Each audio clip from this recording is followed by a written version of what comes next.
What are we calling the show this year? This is the Patriots Pregame Show, presented by Dunkin. Patriots Chinwag, Patriots Before the Game Show. Jones, he's throwing it toward Thornton, left corner of the end zone, caught, touchdown New England. Hey, it's the Patriots. The Patriots Pregame Show is your source for all the latest news and information before every game. He took it to the house again.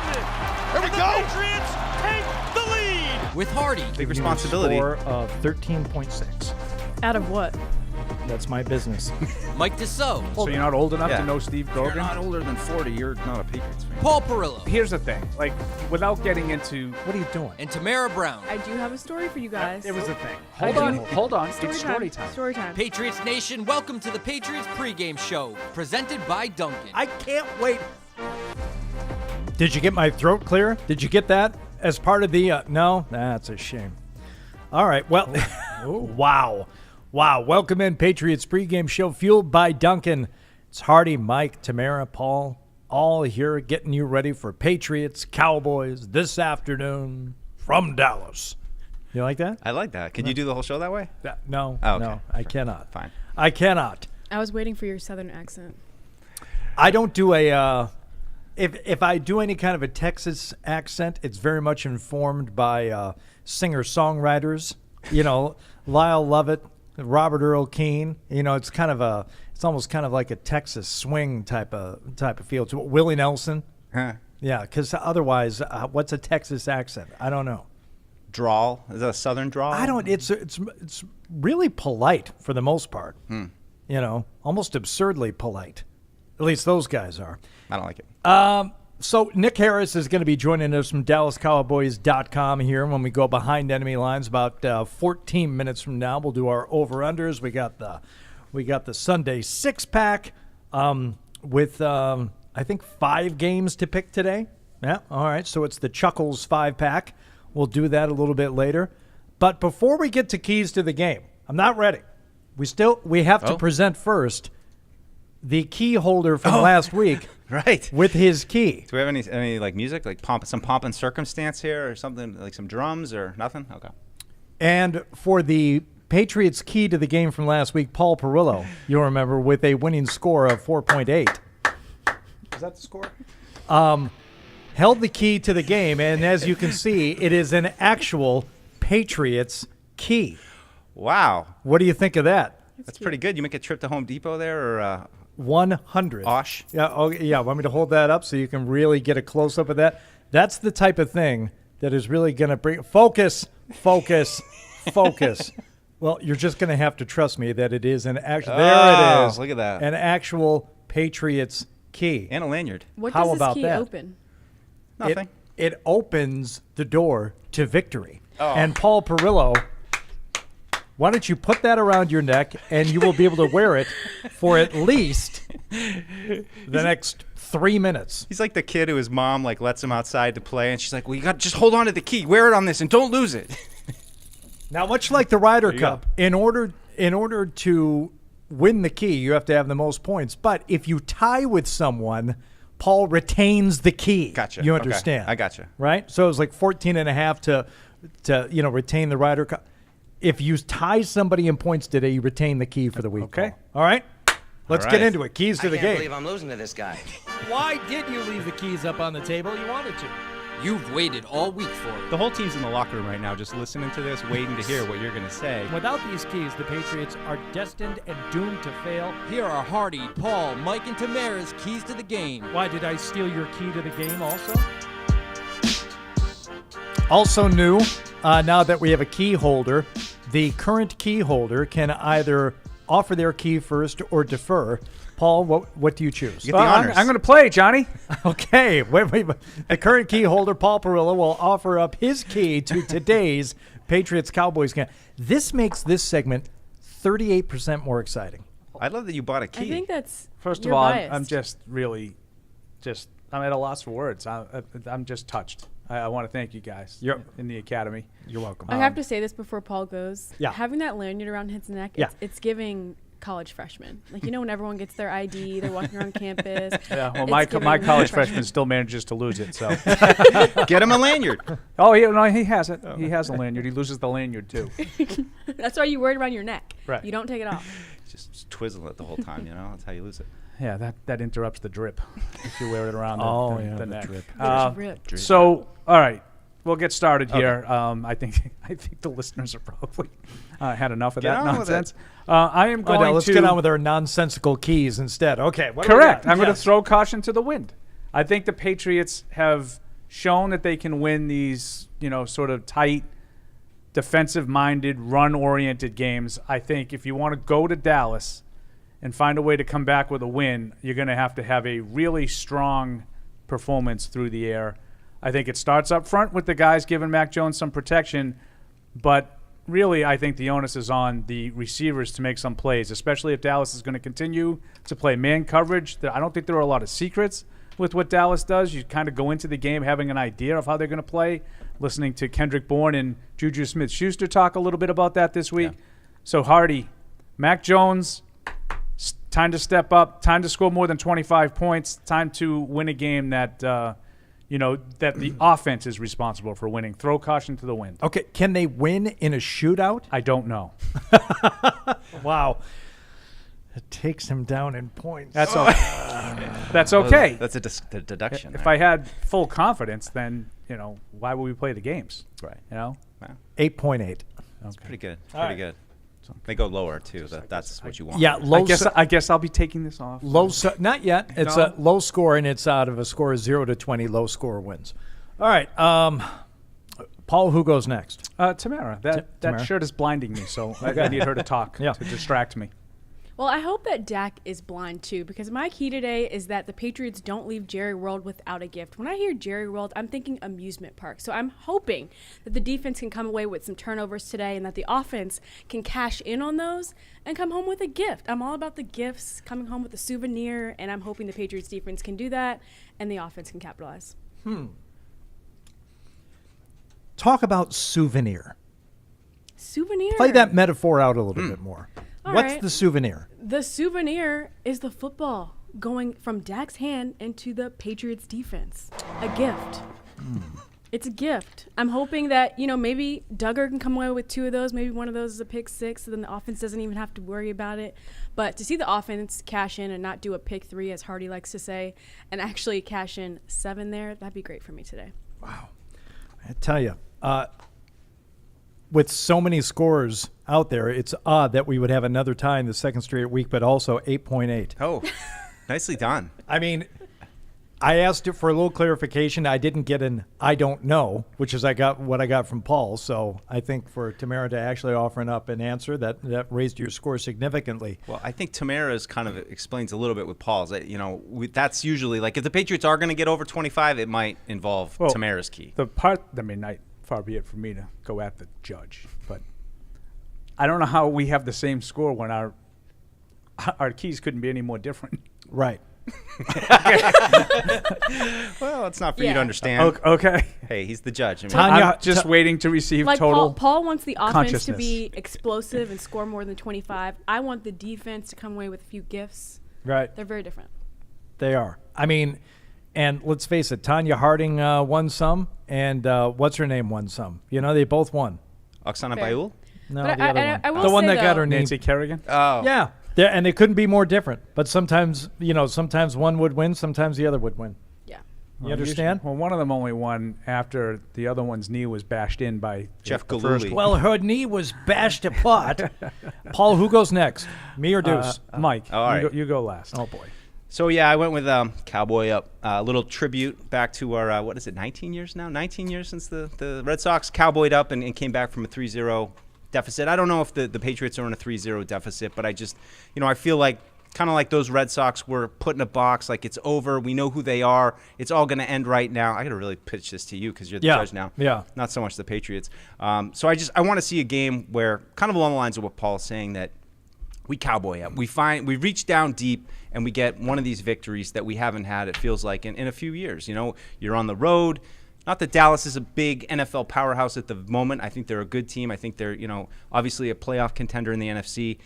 I think that this is the kind of win, if the Patriots can pull one out in Dallas, that it could be the kind of catalyst to maybe get them over that hump finally against good teams. So you got an opportunity here, 4th game of the season, could go one of two ways, 1-3, 2-2. I know, either way it's not going to be the absolute end of the season or, mean that they're going to be Super Bowl favorites, but I just think it's a great opportunity to go out there, dig deep, win a game that you haven't won in a couple years, and come away with a victory that, really could mean hopefully things that you can build on with the Saints coming up, the Raiders coming up. You've got some opportunity here in the middle of the season. So Are the Cowboy up. Are the Cowboys a better team on paper?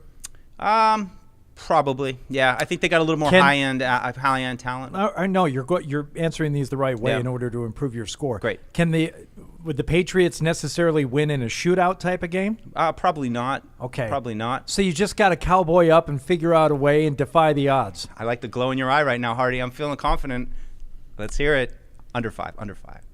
It's even 6. It's even 6. Okay. Next time, I'm going to get you. Oh, I thought I had it. Also new this week, the 3 of you will confer and give me a score.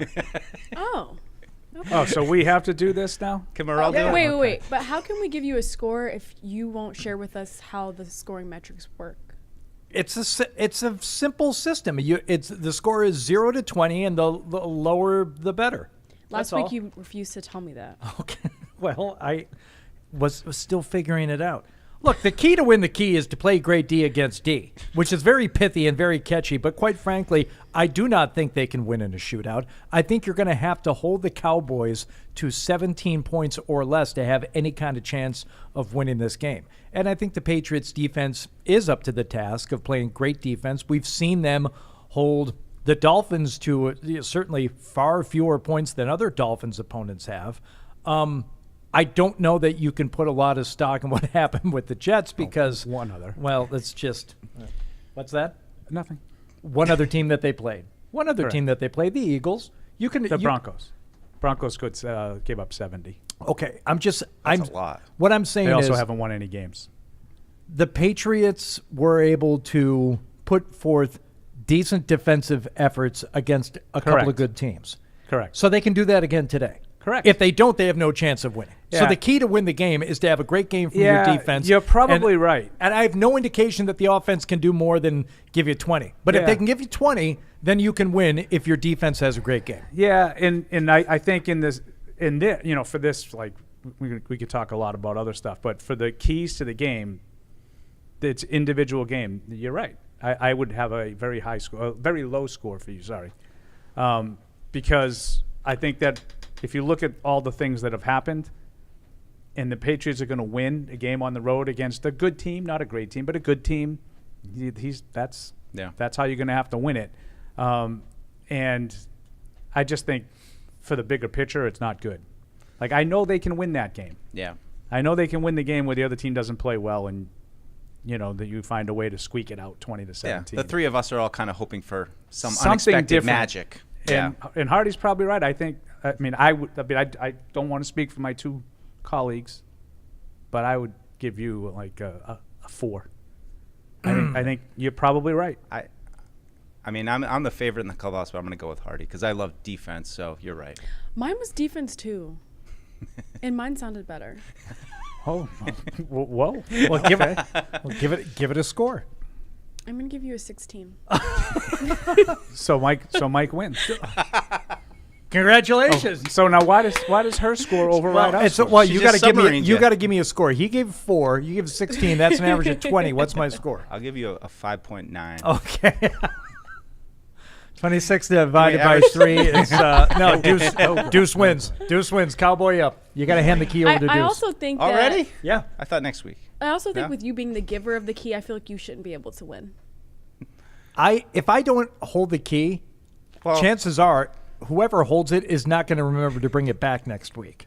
So you can give it back to me at the end of the night. There you go. Or that it could almost just took live my eye here. out. he's trying to start a new tradition. That's not an easy thing to do. You just have to go with it, right? Let's ask Boss Man Morrell what he thinks of this new prop that I've added to the segment. Getting a little long. But Too much? I think he might have the behind the enemy lines figure on the. Okay, on well, the line. this is perfect. It took us all the way up to behind enemy lines. Brilliant. Yeah. Brilliant. I don't know what's wrong with this segment that it fills the amount of time it's supposed to fill. I think some fun. We got awards. We got voting. Yeah. Something like that. We got scores. We got numbers. We got math. It's fantastic. Well, congratulations to us on the key. So I got to hold on to this. It's my responsibility now? Yeah. Okay. What do you think I gave it to you so quickly for? You know what happened if I had it. Yeah, you know what? That's exactly what Ben Affleck and Matt Damon said when they were handed the Oscar for Good Will Hunting. Oh, I got to hold this trophy now. It's my responsibility. It's an honor. I might get a gold chain. Whose to go honor? with it, though? You know, can I add on to it? Deuce. Make it Whose my honor? Own, you know, make it my Oh, own. that's a late hit. Oh, Tremaine Red Edmonds. Zone Paul. Red Zone Paul checking in. Let's go behind enemy lines.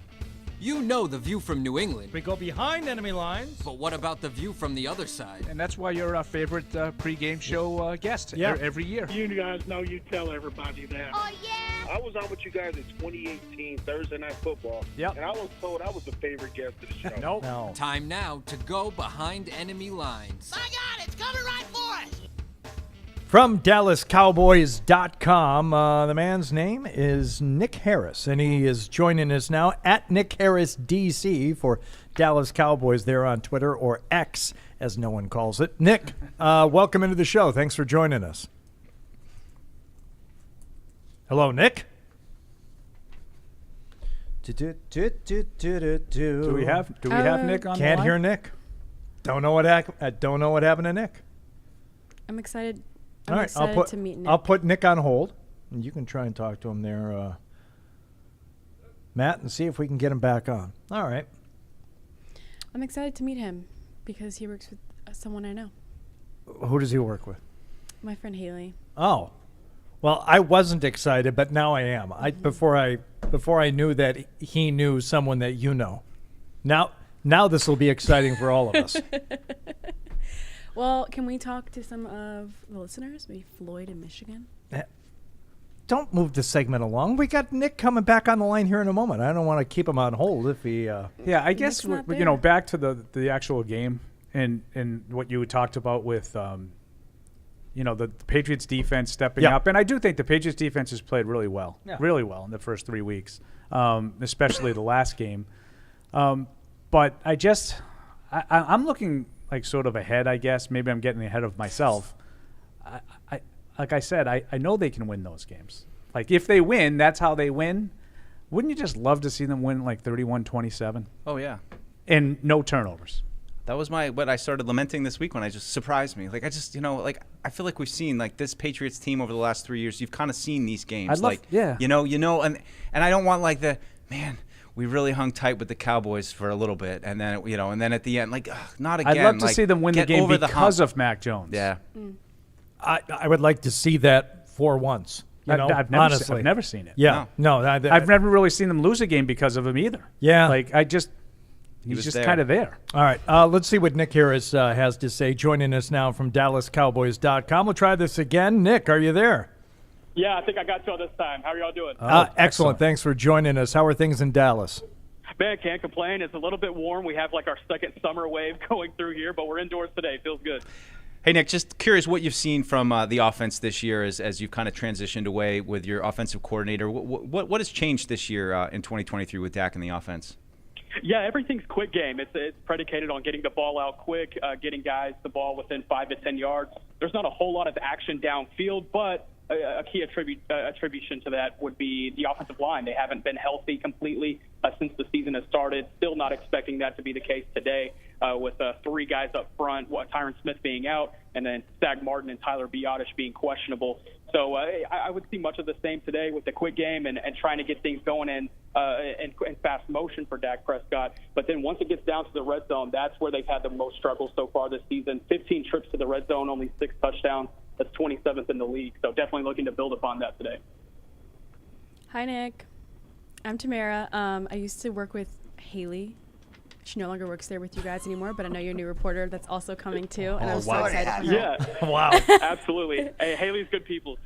I love Haley a lot, and I also love your new reporter coming in, but I'm not going to spill her name because I'm not going to be that person.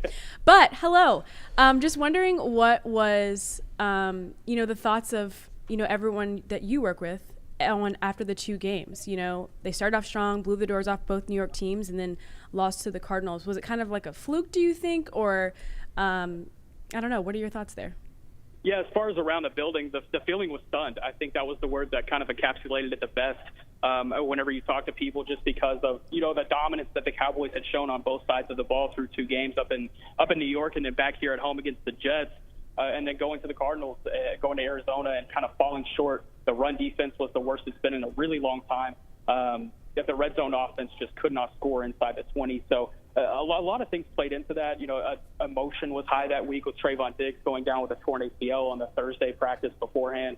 And then a couple of injuries on Friday and Saturday as well forced the offensive line to be a little unstable. So, and now with a full week of practice and expecting who's going to be playing, I'm sure that's been probably expected since Friday, then I think there's going to be a little bit more stability up front, stability all around. I think the emotion has kind of been taken out of it. But whenever we were able to talk to players this week, they were saying, we got to be able to bounce back from this. This is the NFL. Any given Sunday is definitely a big part of this league, and I think the focus is definitely recentered going against the Patriots.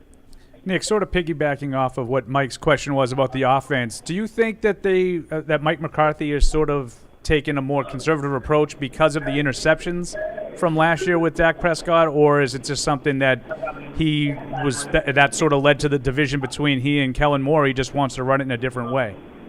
Yeah, I think the conservative nature so far that we've seen has just been a product of the offensive line not being completely healthy just yet. He constructed this entire offense around Dak's language. That was a big emphasis that he had around the season. It was him and Dak that were, going into the office and building these plays, building these cadences, these keywords.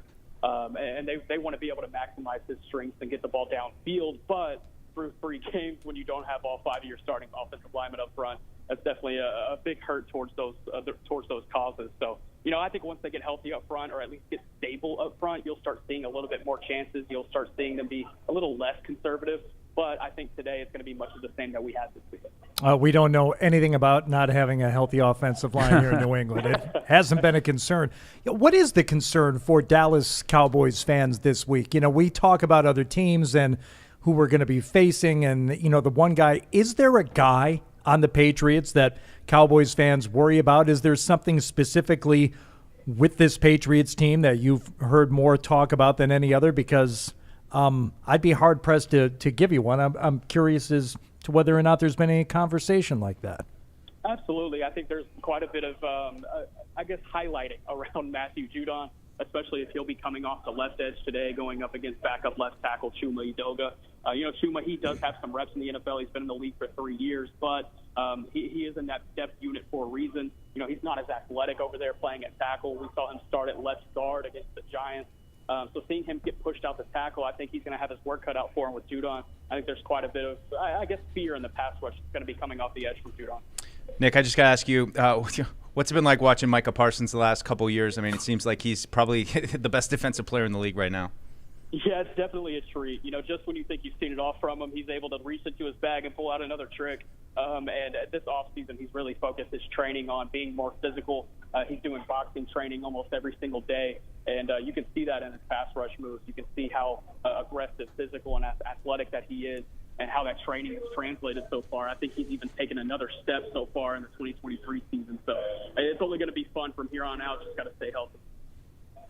Oh, go ahead, Tamara.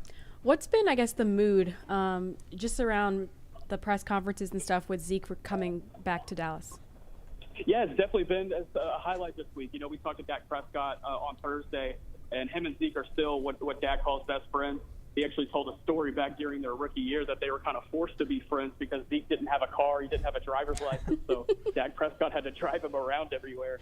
But it's just that bond that they built through 8 years. Definitely, it was a big one.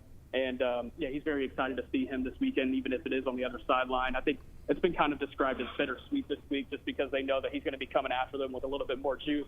And Micah Parsons said that he's expecting him to come downhill and try to hit him. So that should be a fun matchup as we see that.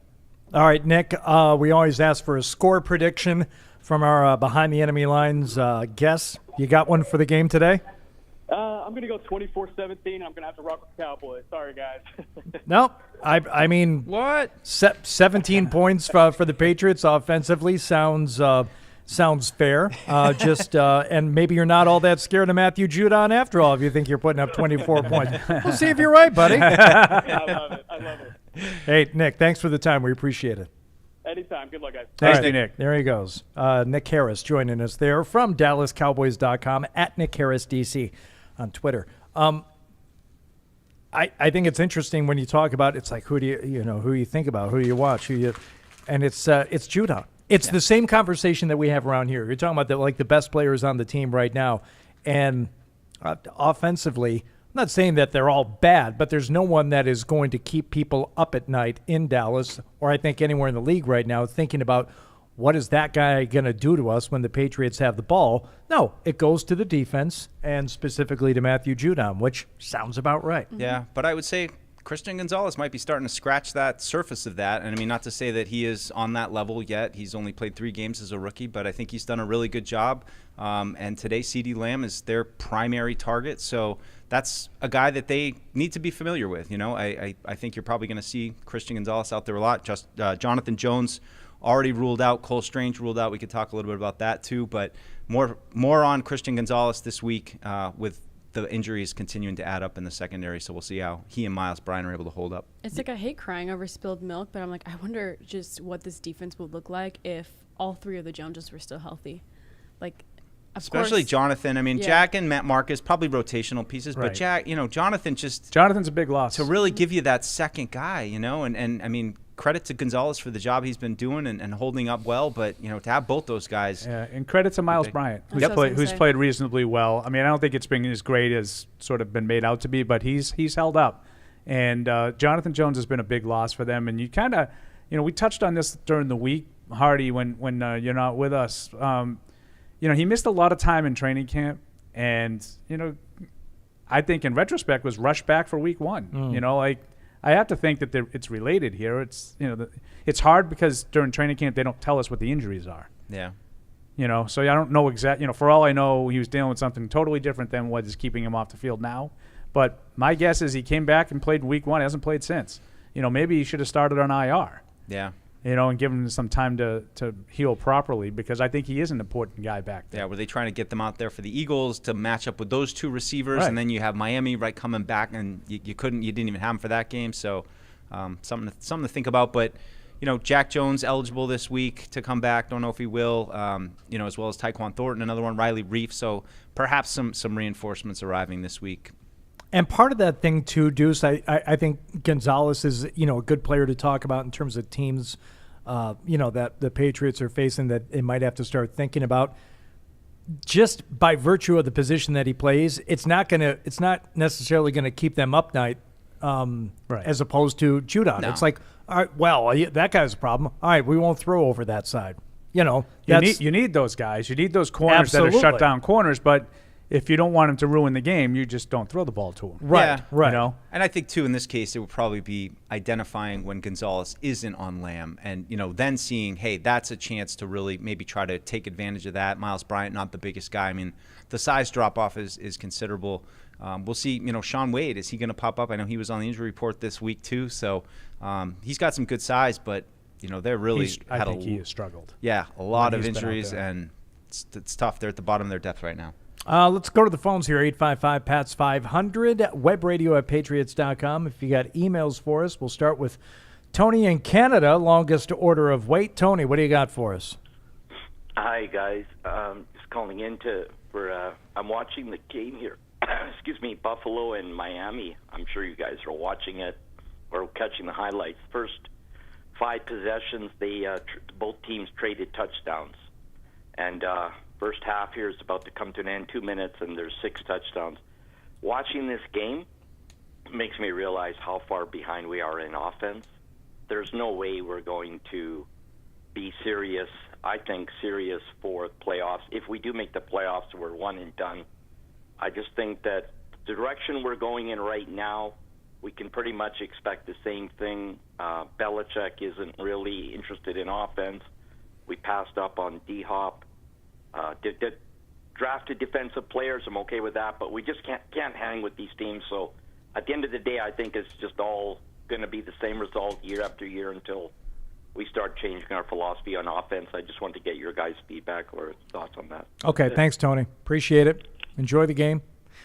Like, what happens if the game unfolds today in a whole different way? That's kind of what that's why my throw caution to the wind thing. Like, what happens if they throw it all over the yard today and light it up? And maybe the Patriots defense doesn't play as well as it's played in the first 3 weeks, and you need to match score for score. Now, I get what he's talking about. The Buffalo-Miami game is 28-14, and you see sort of the differences, just how effortlessly both teams are going up and down the field. Now, the Bills came up with one stop, and then they just forced a fumble, and they have a chance to go in 35-14 at the half if they can convert. But you see it was touchdown, touchdown, touchdown, touchdown. And the Bills got another touchdown, and then they finally got a stop. Have the Patriots been in games like that?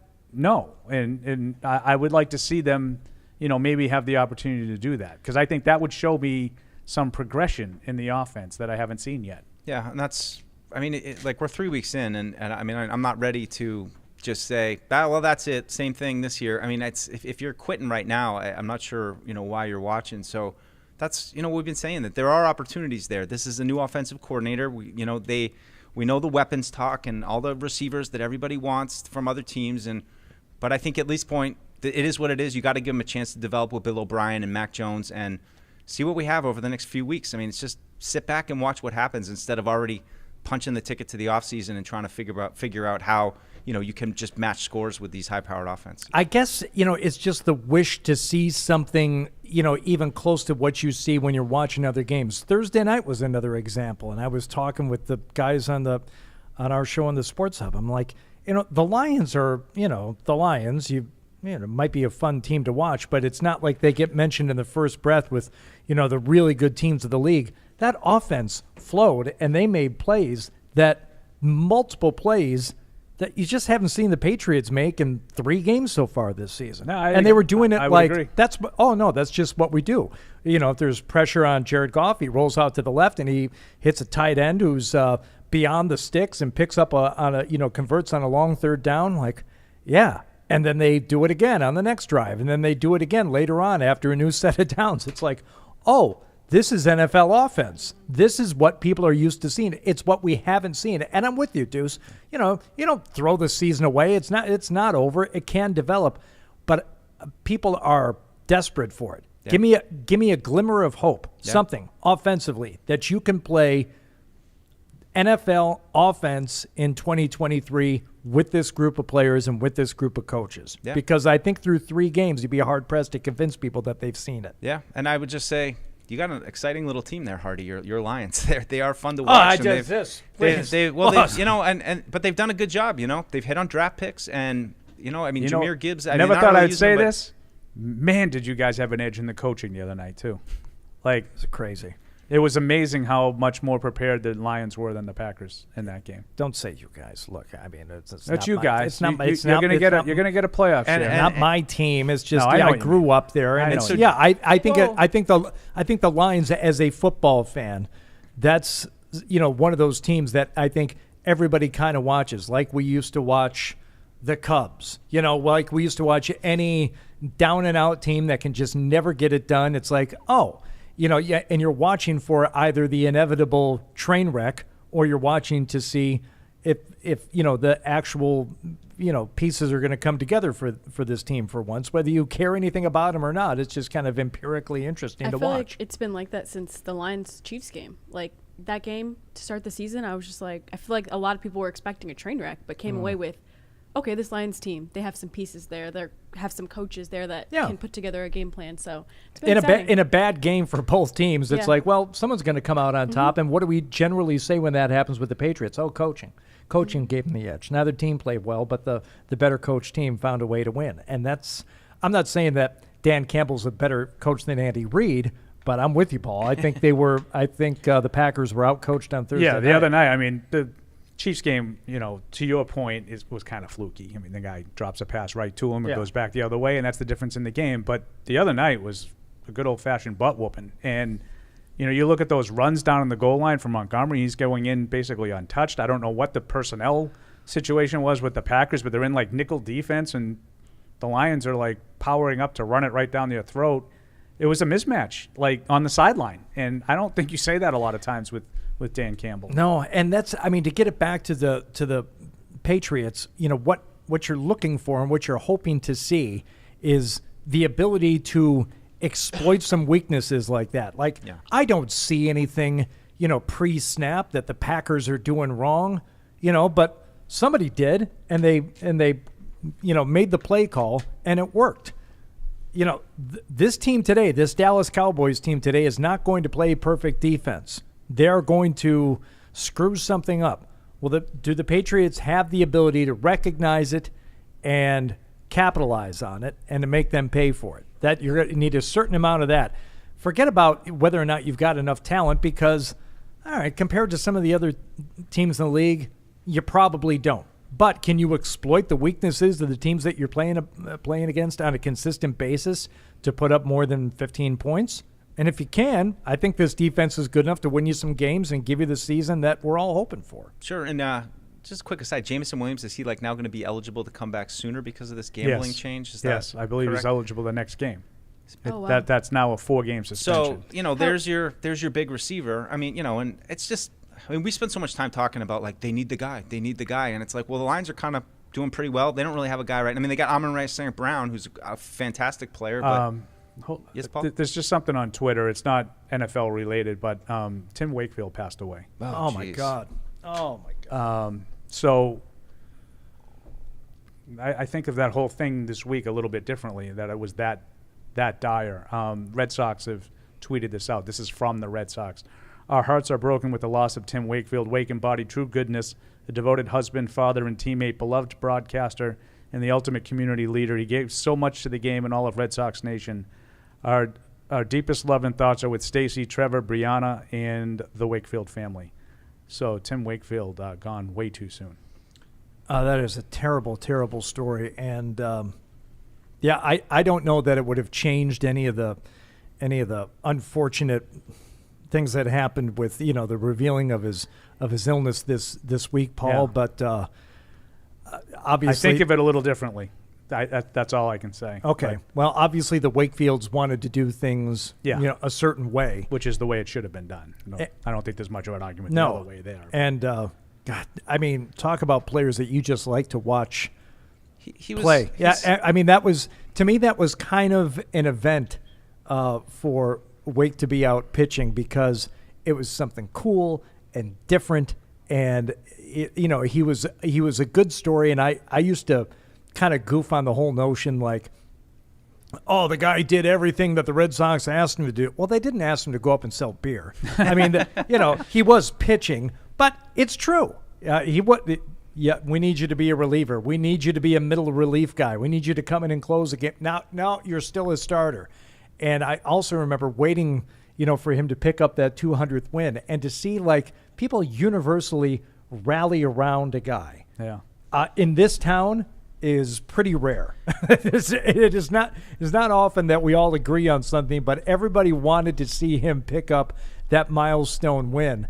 And when he did, I'm sure if you're any kind of sports fan in this town, you remember that happening. And just very briefly from what Maz says, just a great guy. Maz did the book with him. So I thought Tony had a nice little spot that he had on his baseball hour about Tim. Yep.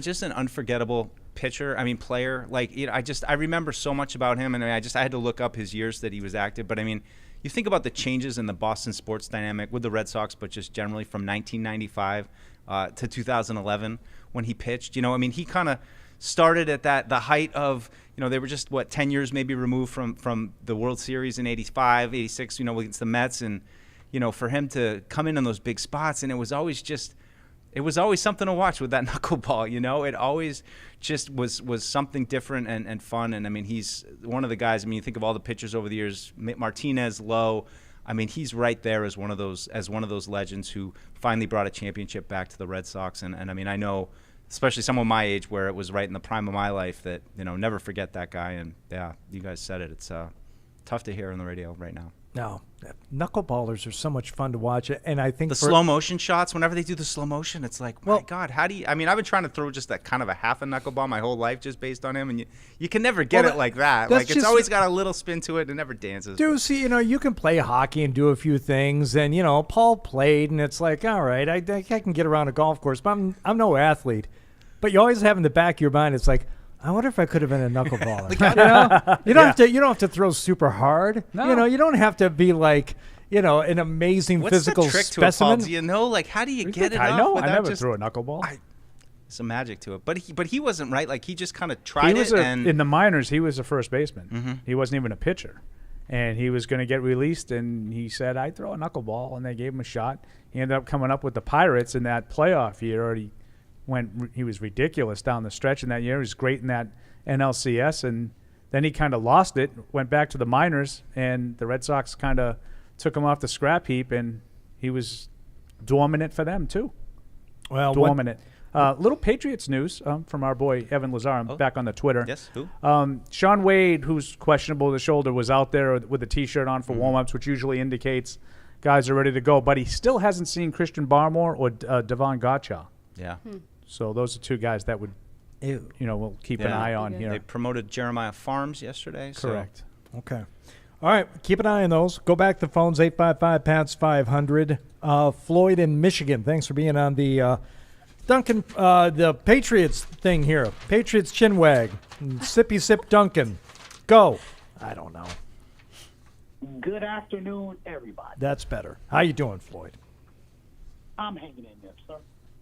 I have 4 things that I would like to see from my New England Patriots, and I need the panel to let me know, am I asking for too much? What do I want? Number 1, don't be mediocre. Be good, make the playoffs, or be bad so we can get a top draft pick, but don't be in the middle. Okay. Number two, I want a top 10 quarterback. You don't have to be Mahomes or Josh Allen, but sometimes be the reason that we win. I hear the Matt Jones supporters telling me he's not the reason we lost, but you never hear he's the reason we win. But that could change today. Yep. Number 3, have some direction, like my man Tony was just talking about. A young foundation on the rise is what I'm looking for.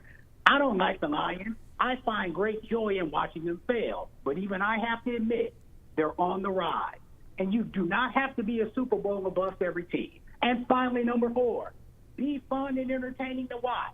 Can we please get someone on offense that will draw you to the television for a change? Thank you for taking my call. Am I asking for too much? Have a good day. What a great call, Floyd. Thank you so much. Call. He's a great caller, and that's a great call. I would say the first 2 things are too much to ask. That's exactly how I had it. Because they're kind of different. Yeah. Like if you're, either be good in a playoff team, right? Okay, so if they're a playoff team, they're not getting a top 10 quarterback. And if you're bad, then where do you get the top 10 quarterback? Like he wants them either to be really good in a playoff contender or bad, not mediocre. I don't know how you get both. Well, I just took them individually. If you don't want to be mediocre, I say that's an unfair ask. Yeah. But do you really want? I think they're pretty mediocre. Well, also, do you want a team to tank? You can't. That there are going to be a lot of teams that finish the season every year at or just a tick below 500. The definition of mediocre. And unless you decide early on, hey, we're really not going to try and win any of these winnable games, and don't feel bad about losing the ones that we should lose. No. Well, they have too much talent on the roster to be tanking. Like, you're ready for it, right? Yep. You know where it's going. Like Arizona is tanking because they got rid of all their good players. They play really hard. Right. They're trying as hard as they can to win, guys that are on the field. Right. But they've gotten rid of enough strategic players, and you watch, they'll slow play the return of Kyler Murray too, because they don't want to win a lot of games. Right. Well, I think the way you kind of rope in the top 10 quarterback thing makes a lot of sense, though, Paul, because No, it's too much to ask for them to not be mediocre, and that kind of automatically excludes you from the top 10 thing, unless you're willing to make a lot of moves. Do you not agree with that? No, sorry, I did. I just thought of another a point of conversation with Paul. Do you feel like 2020 with the Patriots was a little bit of that? Like, I mean, I'm thinking back, and I'm like, man, they really didn't have any talented players. A lot of guys opted out. That was and they ended up getting an almost top 10 quarterback. Right, and they played all they had hard. to do was play Stidham for a couple of games, and it might have been whatever quarterback you wanted you could have gotten instead of the last one. Yeah. Right? That one move was the one that put you too much, too mediocre with Cam Newton. Oh, poor Sticky. But in terms of having a direction, I don't think that's too much to ask, No. Tamara. I mean, for this team to have, like, you know, a real sense of where they're going and how they're going to get there. And I don't give credit to, you know, any team that kind of where things just end up working out for them. I think that's what happened with the Lions. I mean, they traded Matthew Stafford for Jared Goff. You know, what was the direction there? They thought they were going to get better as a result of that. Surprising. I mean, it kind of surprising. Sometimes sometimes those moves work out for you. But I don't give them agree. credit for having. They didn't identify Goff as like, we can win with that guy. Now it's worked out because he's played ridiculously well the last year plus now. Wow. What about be fun? Is that too much to ask from your football team to be entertaining and be fun? It's not too much to ask, but I think that you're going to have to spend some money to get some of those players that people want to tune in and watch. Like, obviously, Christian Gonzalez, like Mike mentioned, I think he's potentially on the trajectory to be one of those players that you want to turn on and watch. But I think that on offense, I don't know if there's a guy on there right now that is so fun to watch that you want to turn it on. Or at least we haven't seen it yet. I mean, the offense this week was all about saying that, like, we're this close. We're right there. We're almost over the hump. But it's like, okay, are we going to see that? Like, it'd be nice, to Paul's key for today, if we could see this offense be explosive and be competitive and put some points on the board and actually be exciting. But we haven't seen that yet. Oh, I think it's one of the underrated hard things about this team right now is just that there isn't a lot to be like get everybody pumped about to get butts in the stadium. And you know, that was one of the reasons in the summer when you're talking about Hopkins or guys like that, like that was what, you know, would move the needle as far as getting people interested and intrigued. And you know, I think if you win, people will come. If you win, they'll come. But if you're kind of an average team, you need talent to get people to come out and see. And you know, I think the hope is that Bill O'Brien's offense is going to create, you know, an environment where someone will start to exceed and excel. But you know, we haven't seen it just yet. Maybe, you know, even this week, people are coming back around to Tyquan Thornton. Like, all right, he's going to come back next week. We haven't really seen a lot out of him. It's amazing how he's coming back, so maybe he's okay. The absence makes him better. Yeah. Have you noticed that? Totally. The last week or two? Yeah. Makes the heart grow fonder. Yeah. Oh. Yeah. Man, we haven't seen Tyquan in a while, like, man. During training camp, people wanted to cut him. And Mike and I would, on our show, would be like, he's a second-round pick. Like, you want to just cut him. Because Kayshon Boutte did so much in training camp. Like, we have to cut him. We have too many receivers. And now Kayshon Boutte gets out there and can't get 2 feet in bounds, and they're like, okay, Tyquan Thornton. You know, you play 3 games where you can't score, and now the key to unlock the offense is to get Tyquan Thornton back in there. The same guy that a lot of these people wanted to cut. And can it be somewhere in the middle of that? I didn't think it was even remotely possible they were going to cut him. I'm glad you brought But up. I also don't think it's remotely possible that he's going to unlock the offense into the next coming of the Dolphins. No, that's too much to ask. I am glad that you brought up Boutte, though. It reminds me, do you know why the alligator crossed the... for God's sakes. I need a Pepsi, man. Cousin Pat... the Bengals, by the way, just taking one on the chin to your Rabels. I saw that. 24-3 at the half.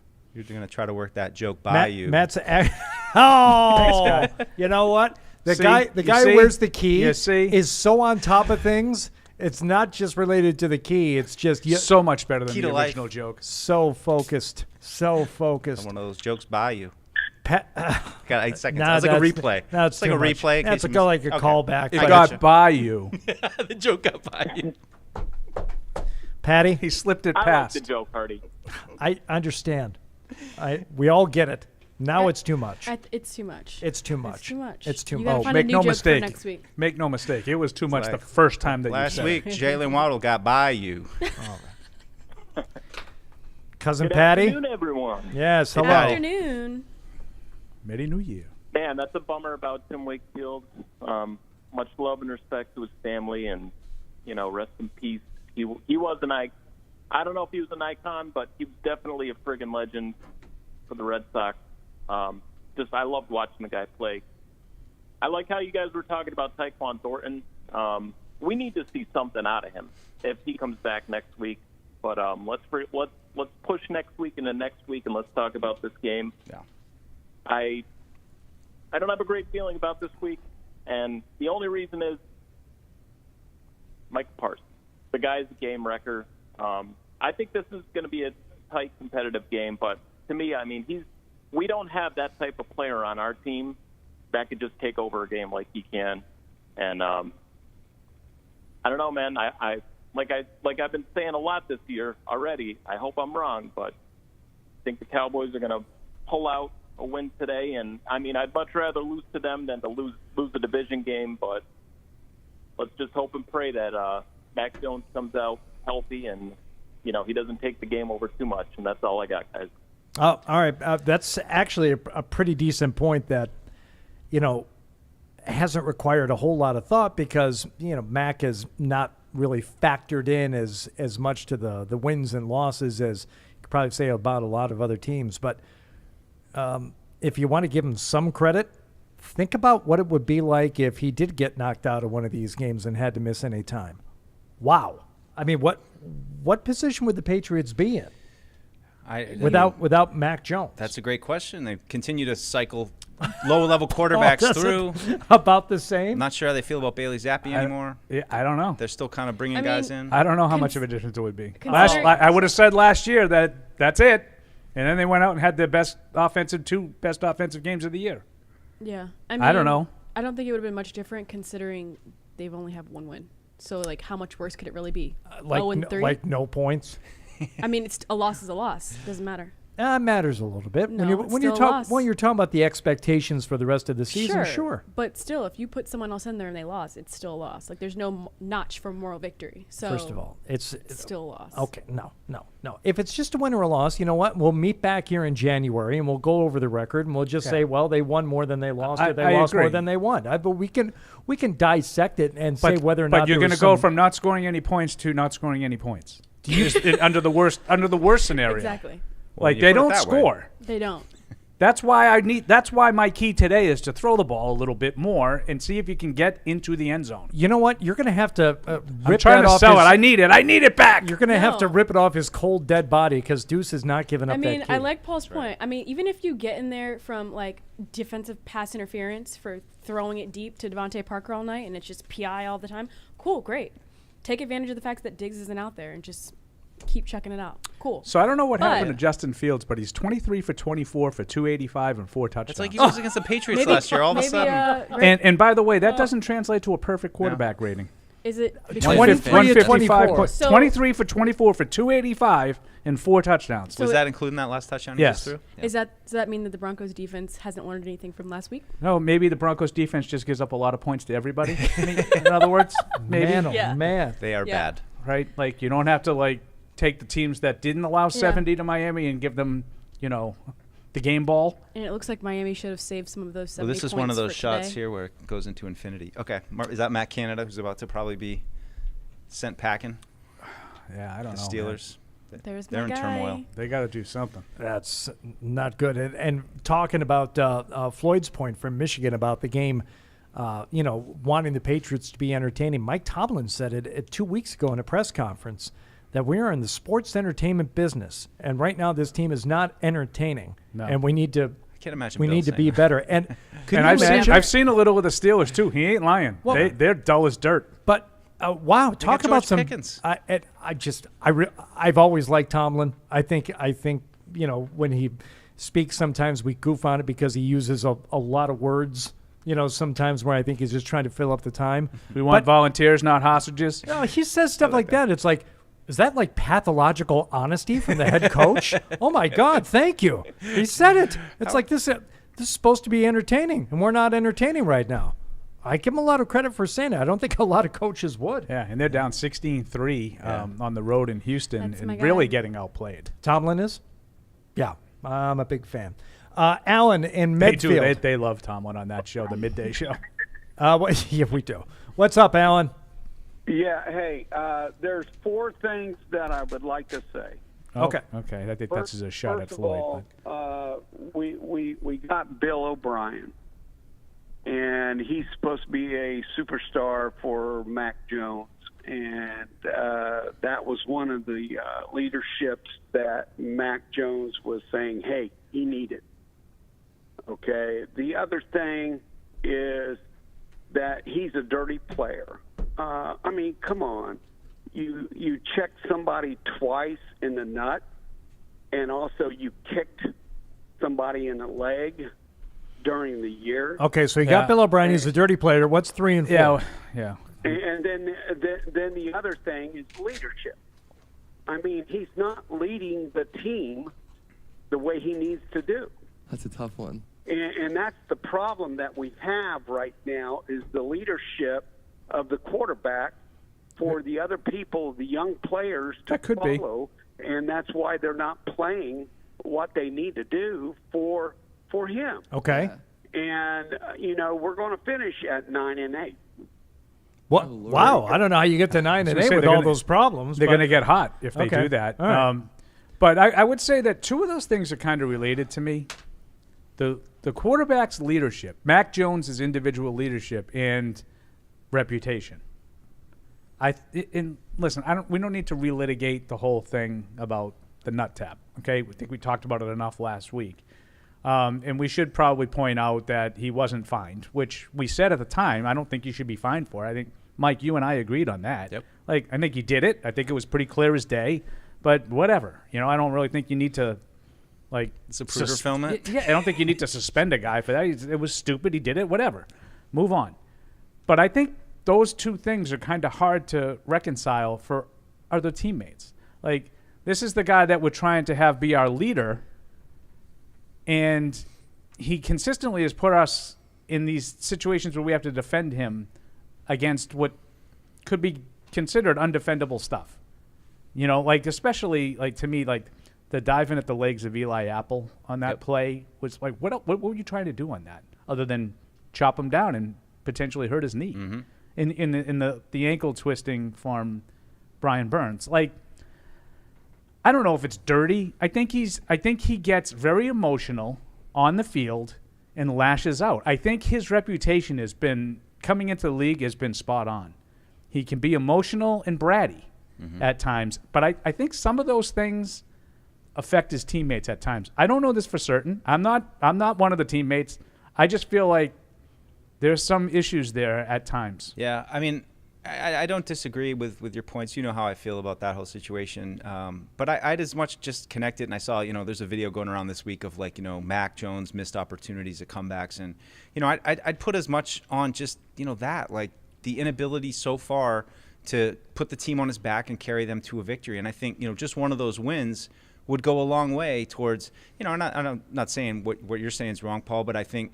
No, I think you're right. This kind of thing. I think you're right. You get the team a win, and, it's just, I've said it many times, off the field, I think Mac does all the right things as far as, training, being here, invested, and all his teammates, they don't ever seem to really hesitate. I mean, I know people were breaking down the film of who came to his defense and all that stuff, but the sense I've always gotten in the locker room is that all the players really like him and are, Hunter Henry especially, always willing to be behind him. He needs to get that win. And I mean, every key we give now every week is like, come on, kid, you got to do it at some point. Like, you have to win a game, a big game against a good team. And, we're getting to the point now where almost just isn't good enough. And certainly in his rookie year, you get credit for an almost win against Dallas out here, in overtime, and you throw a pick six, but you come right back and throw it. Like, those things as a rookie are great, but now you're year 3, and it's time to put up or shut up, as Matthew Slater said at the start of the season. Who is the team leader on offense?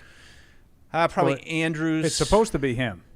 And Mac. But do you think it's got to be Mac. No, and this is what I'm saying. Okay, I agree with everything Mike just said. I've heard a lot of comments from Patriots players that would lead you to believe that they're very much in his corner.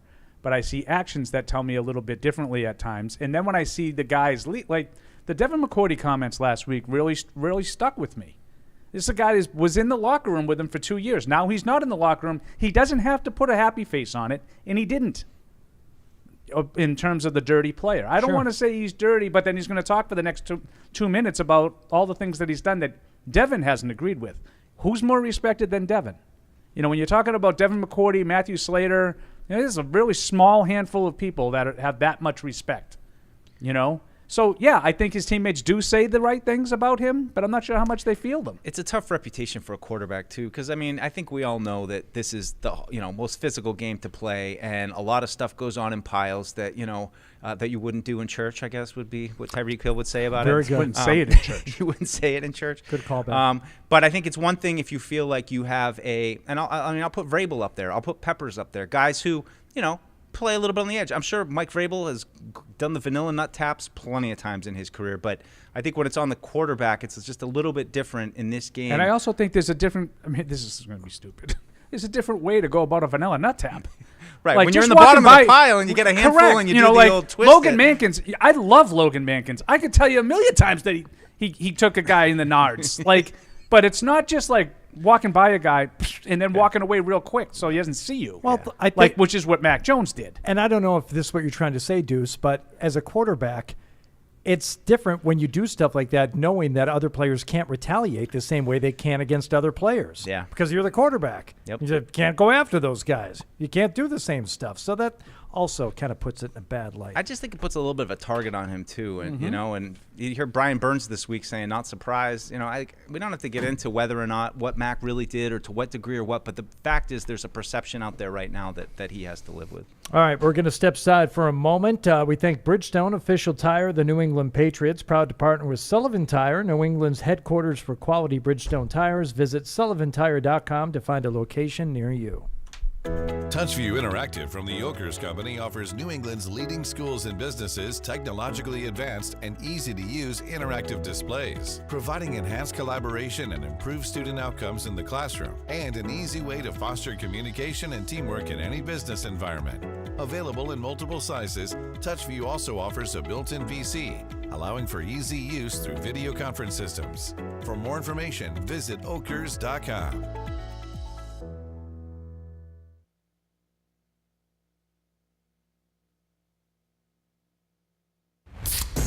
By the time this Patriots fan is finished drinking his Pepsi, you'll be 15 seconds closer to game time. Patriots watching. Better with Pepsi. Dunkin' Rewards members, score big. Get a free medium hot or iced coffee every Monday all month long with purchase. Not a member? Join on the app right now. America runs on Dunkin'. This is the Gillette Labs with exfoliating bar. The bar and the handle removes unseen dirt and debris ahead of the blades for effortless shaving in one efficient stroke. Man, I wish I was out there. Let's unretire. Why not?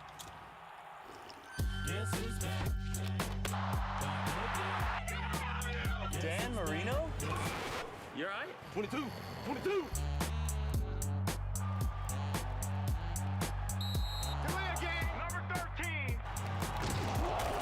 I'm good right here, bro. Should we? Don't even think about it. Get in on the action with DraftKings, the official daily fantasy partner of the New England Patriots. New customers can download the DraftKings app now and play free for millions in prizes using code PATS. That's code PATS only at DraftKings. Minimum $5 deposit required. Eligibility restrictions apply. See DraftKings.com for details. Isn't it time to get exactly what you want? Welcome to Red Hot Deal Days from Verizon, where you get your pick of our best deals. Like My Plan, where you can pick the perks you want and save on every one. For limited time, bring your own phones to a Verizon store and you can get My Plan for our best price ever. Get exactly what you want on your phone plan and only pay for what you need. Bring your phones to your Verizon store today and get My Plan. These deals won't last. It's your Verizon. When someone accidentally threw away the school play costumes, oh no. Replacements were shipped with FedEx. And with picture proof of delivery, everyone could focus on the perfect opening night. FedEx, where now meets next. For residential delivery only. Touchview Interactive from the Yokers Company offers New England's leading schools and businesses technologically advanced and easy-to-use interactive displays, providing enhanced collaboration and improved student outcomes in the classroom, and an easy way to foster communication and teamwork in any business environment. Available in multiple sizes, Touchview also offers a built-in PC, allowing for easy use through video conference systems. For more information, visit okers.com. By the time this Patriots fan is finished drinking his Pepsi, you'll be 15 seconds closer to game time. Patriots watching. Better with Pepsi. Dunkin' Rewards members, score big. Get a free medium hot or iced coffee every Monday all month long with purchase. Not a member? Join on the app right now. America runs on Dunkin'. This is the Gillette Labs with exfoliating bar. The bar and the handle removes unseen dirt and debris ahead of the blades for effortless shaving in one efficient stroke. Man, I wish I was out there. Let's unretire. Why not? Guess who's back? Dan Marino? You all right? 22.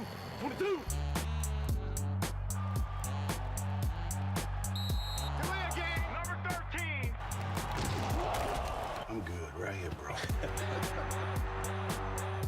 Should we? Don't even think about it. Get in on the action with DraftKings, the official daily fantasy partner of the New England Patriots. New customers can download the DraftKings app now and play free for millions in prizes using code PATS. That's code PATS, only at DraftKings. Minimum $5 deposit required. Eligibility restrictions apply. See DraftKings.com for details. Isn't it time to get exactly what you want? Welcome to Red Hot Deal Days from Verizon, where you get your pick of our best deals. Like my plan, where you can pick the perks you want and save on every one. For limited time, bring your own phones to a Verizon store and you can get my plan for our best price ever. Get exactly what you want in your phone plan and only pay for what you need. Bring your phones to your Verizon store today and get my plan. These deals won't last. It's your Verizon. When someone accidentally threw away the school play costumes, Oh no. replacements were shipped with FedEx. And with picture proof of delivery, everyone could focus on the perfect opening night. FedEx, where now meets next. For residential delivery only. Join the conversation by calling the Ace Ticket hotline at 855-PATS-500 or email the show at webradio@patriots.com. Because I'm 5'2" and people can barely see it. You You're can barely a- see my face. I can barely sit You're a above tall, this table. you're a tall, strapping lad. She's on a boost. Hold on a sec. I want to see if her feet are dangling. They are. I have this chair as She high can't up as touch it can the go. rug. I Oh. have the chair as high up as it can go. Bless your heart. You're just a little thing. Live from our studios inside Gillette Stadium, here's Hardy.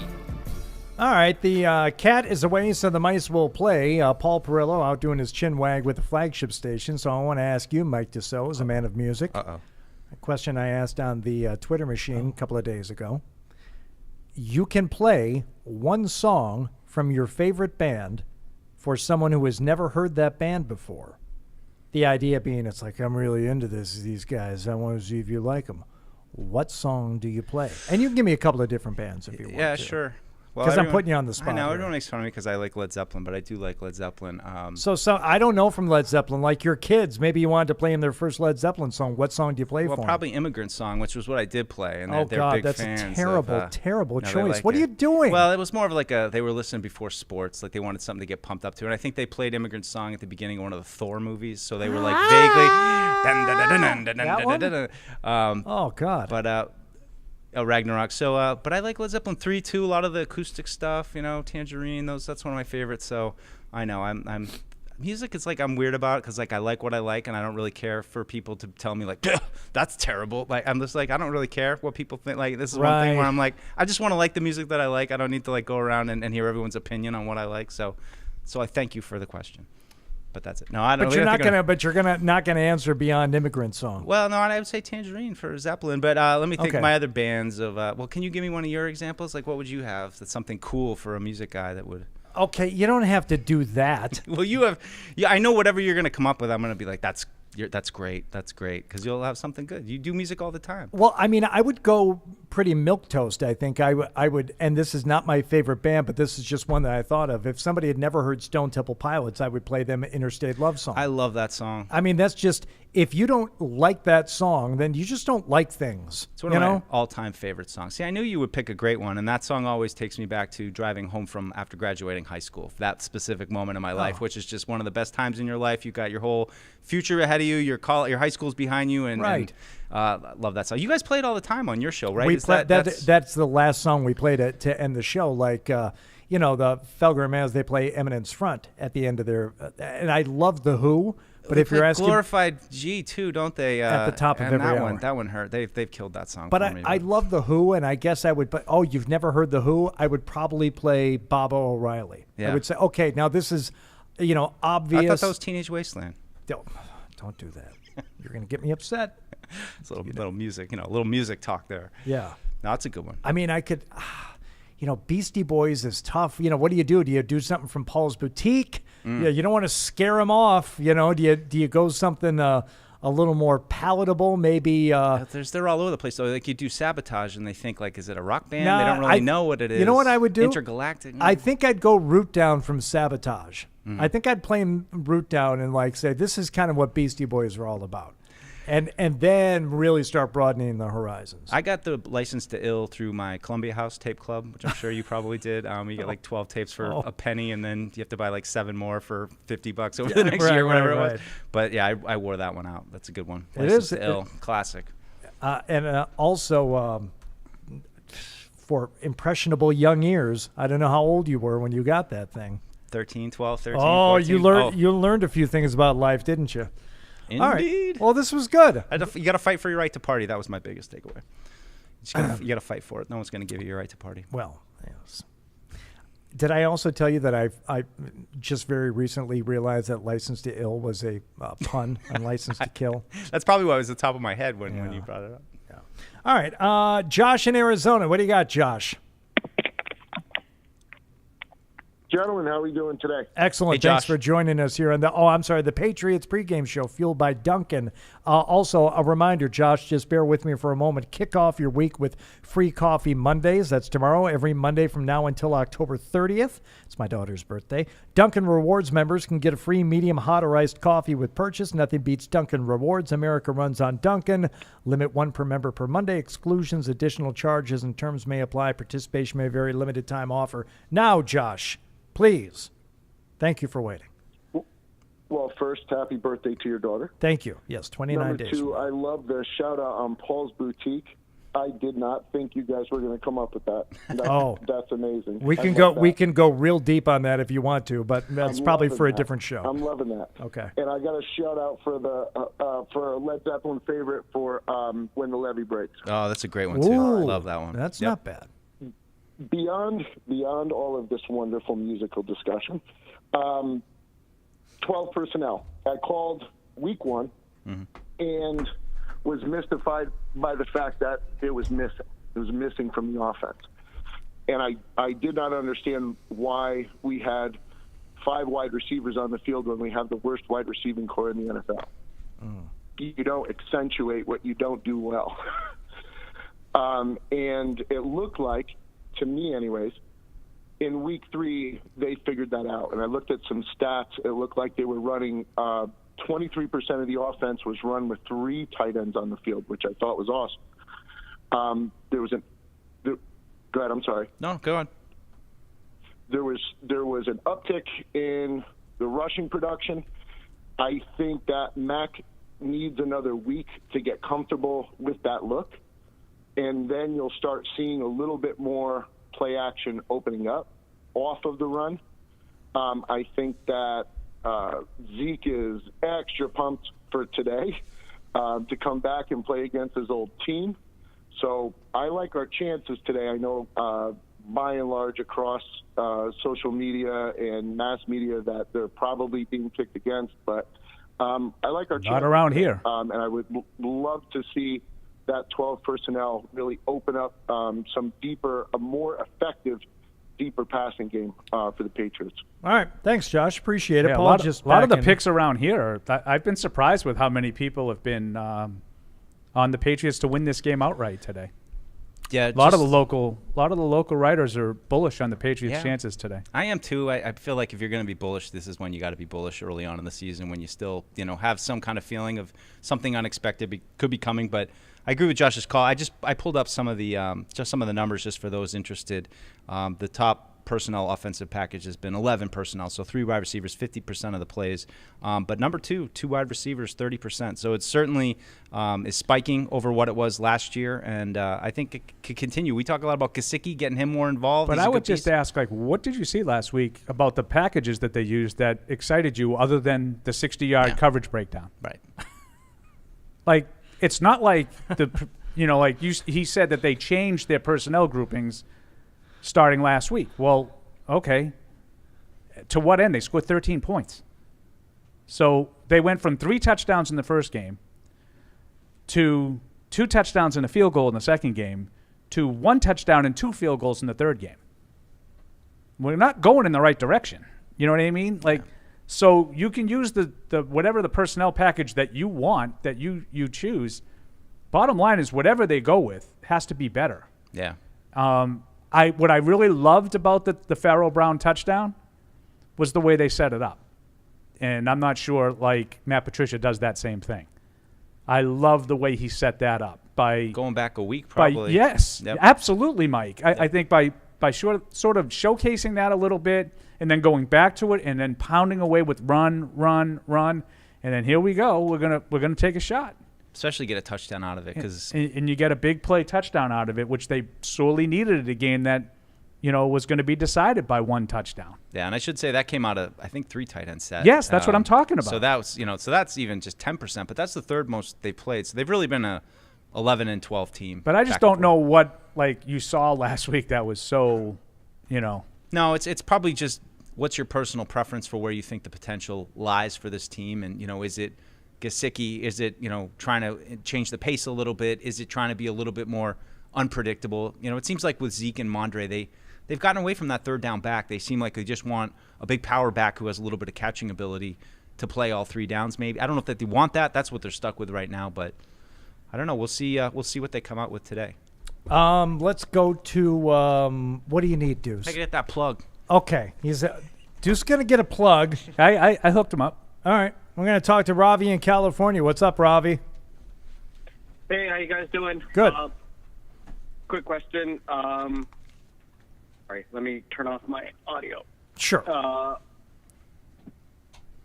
I had, when they drafted Mac, I became a big Mac fan, obviously, but over years I've also kind of come off of him. He's not the best quarterback. All his antics, I'm sort of following up on the previous calls. So I want to run something by you. A midseason trade, send Mac to the Jets for a second-round pick or a third-round pick, and go for a quarterback next year. I think Bill's not a Mac guy either. It's quite obvious, and no amount of and probably doesn't want to invest in high wide receivers or skill players because he doesn't believe in Mac. I wanted to get you guys' take on that. So you want a tank? Yep. Yeah, I just don't see it happening. When the head coach is chasing the all-time wins record and, the owner is sort of starved for playoff appearances. He's talked about it each of the last 2 off seasons. I'm not telling you it's the wrong thing to do, but I just don't see it as a possibility. I don't really even think it needs to be entertained. I don't think there's any way they're trading Mac Jones mid-season so they bought him out. Do you? No. Do you guys? Either one? No. I think Mac is here for the next 3 seasons. Yeah. Now I'm not saying anything beyond this year. If he continues to be this, just sort of okay, then I wouldn't be surprised if they have an opportunity to do something different that they take it. But there's a different. First of all, trading with the Jets just inherently that's not happening. But I do think there's a difference between sort of pulling the plug on a season in the middle of the season and deciding in the off season that we need to do something differently. That's a different mindset. How about that move by Stephon Diggs for that last touchdown? Oof. Yeah, but hurts me to say it. The But that Bills' was beautiful. defense has come up with a couple of stops and forced a couple of turnovers, and they've separated. It's 41-20. Still 3 minutes to go in the third quarter, but that Bills offense, maybe the window didn't shut on opening night, as many people told me. Because, Mike, we all remember that's what Josh Allen is. Oh, right. Something else, Paul, you mentioned We saw what he was that night on Hardy, the Monday night game. We saw Yeah, that's that what was he is. really what he Right. is. That's not right. this, not Right. the dominant. No. It was that first thing. You say you're hearing from people, and I assume from your discussion on the Sports Hub there, people picking Patriots to win this game outright against Dallas today, and it has been. Tom Curran has it like 31-17, or like not even close. Wow, good for Tom. Okay, so this is and I'm not making fun of Tom. I No, think a lot of I- people. no, I think a that's lot a- of people are on the Patriots this week. Mike and Evan both picked the Patriots. I'll leave Fred out because he doesn't really count. But Mike and Evan both picked the Patriots. Okay, I hope they're right. And Mike hasn't picked the Patriots every week. And I'm sure they have reason for it. But does anybody look at what the Cowboys did last week and think that they are going to lose 2 games in a row to teams that they should on paper beat? Like, does anyone look at it from that perspective? Do you think the Cowboys are disintegrating and that they've got so many problems right now that they can't figure out a way to that they're automatically going to lose 2 games in a row that they should have won? No. Like, when you look at it from that perspective, doesn't it make you say, oh, yeah, that's probably not going to happen I just think either? that's Dallas. Like, if this was like San Francisco and San Francisco lost to the Cardinals last week, I'd say, well, that's bad news. San Francisco's too talented to lose back-to-back games when they're favored by a touchdown or more. Dallas, that's right in their MO. They're mentally weak, and they have San Francisco next week. They're thinking that's the team that's the measuring stick. Like, we're with them. We're not with the Patriots. We're with San Francisco. Like, do I think they're going to overlook the Patriots? No, I don't. But if the Patriots lay a whooping on them today, I'll tell you, I told you that was a possibility. If there's a team out there that would, yes, it's it's the Dallas Cowboys. because they're always Super Bowl contenders, quote unquote. I put Right. that in quotes. I understand. And they always fail to live up to expectations for one reason or another, and mostly it's because they lack the maturity to handle success. Do you think that this game is for 2 different reasons, but both teams feel like they need good starts? Like I feel like if Dallas gets a good start and it's rolling for Dallas, they kind of can start to roll. I think the Patriots need a good absolutely need. Like, there's no question they need one, but I wonder how if the importance of the first It's quarter is like magnified. last week, the Patriots came out and they were just dominating on defense, and they went up 3-0, and then the Farrell Brown touchdown happens, it's 10-0. I'm getting all kinds of tweets. We were talking about it when we were watching. Did Paul give the nod yet? And I'm like, are you guys? Has anybody even watched a game post Brady? Like, why would I give the nod up 10-0? Yeah. Like, no, not. I haven't even given it a thought. I don't even know in the my last time I mind, saw the nod. in my mind, I was thinking the whole game, the Patriots are going to win this game because this is the way the Patriots win games. They get a lead early and they suffocate you, and that's how they win. But did I think it was a foregone conclusion that game was over in the second quarter? No. And ultimately, it comes down to a Hail Mary. So it wasn't over. When was the last time you gave a nod? In which way? For the Patriots? For the Patriots. Maybe Cleveland last year? Yeah. Wow. Maybe Cleveland last year. I missed the nod. I missed the Perillo Oh, nod. I may have given the nod in the Monday night game when Kyler Murray got hurt. Yeah, Arizona game. Yeah, right. Yeah. Let's go to John in Miami Beach. Uh-oh. How are Kenny things in Pickett. Miami Beach, John? Sunny and lovely, even though I'm currently posted up on my couch with a sprained ankle and a broken bone in my foot. How'd you manage that? I was driving the lane a little too hard, and I rolled my ankle and hurt a couple pops. But I'm currently at home watching the Bills, watching Red Zone, and listening to you guys in my headphones. So thank you for keeping me company. Excellent. Faux show. I have one quick point to make. It's not a 4-parter. It's just one. So last year it was my closely held opinion that I think you guys kind of agreed with, which is that Patriots had a good, not great defense. And I was going to hold that opinion for this year. Yep. But they're kind of starting to change my mind a little bit. And I think if they held the Cowboys to like 17-20 today, I would be fully Patriots defense pilled. Yeah, but So that's do you what think about Dallas has that? been. Like, really, they haven't been overly high-powered. They haven't played well offensively in any of the 3 games. They really haven't. I hold your – I think the Patriots defense is good. I do. I don't know if it's great. I know other people have decided that it's great now because Miami was held to 24 because they missed 2 field goals.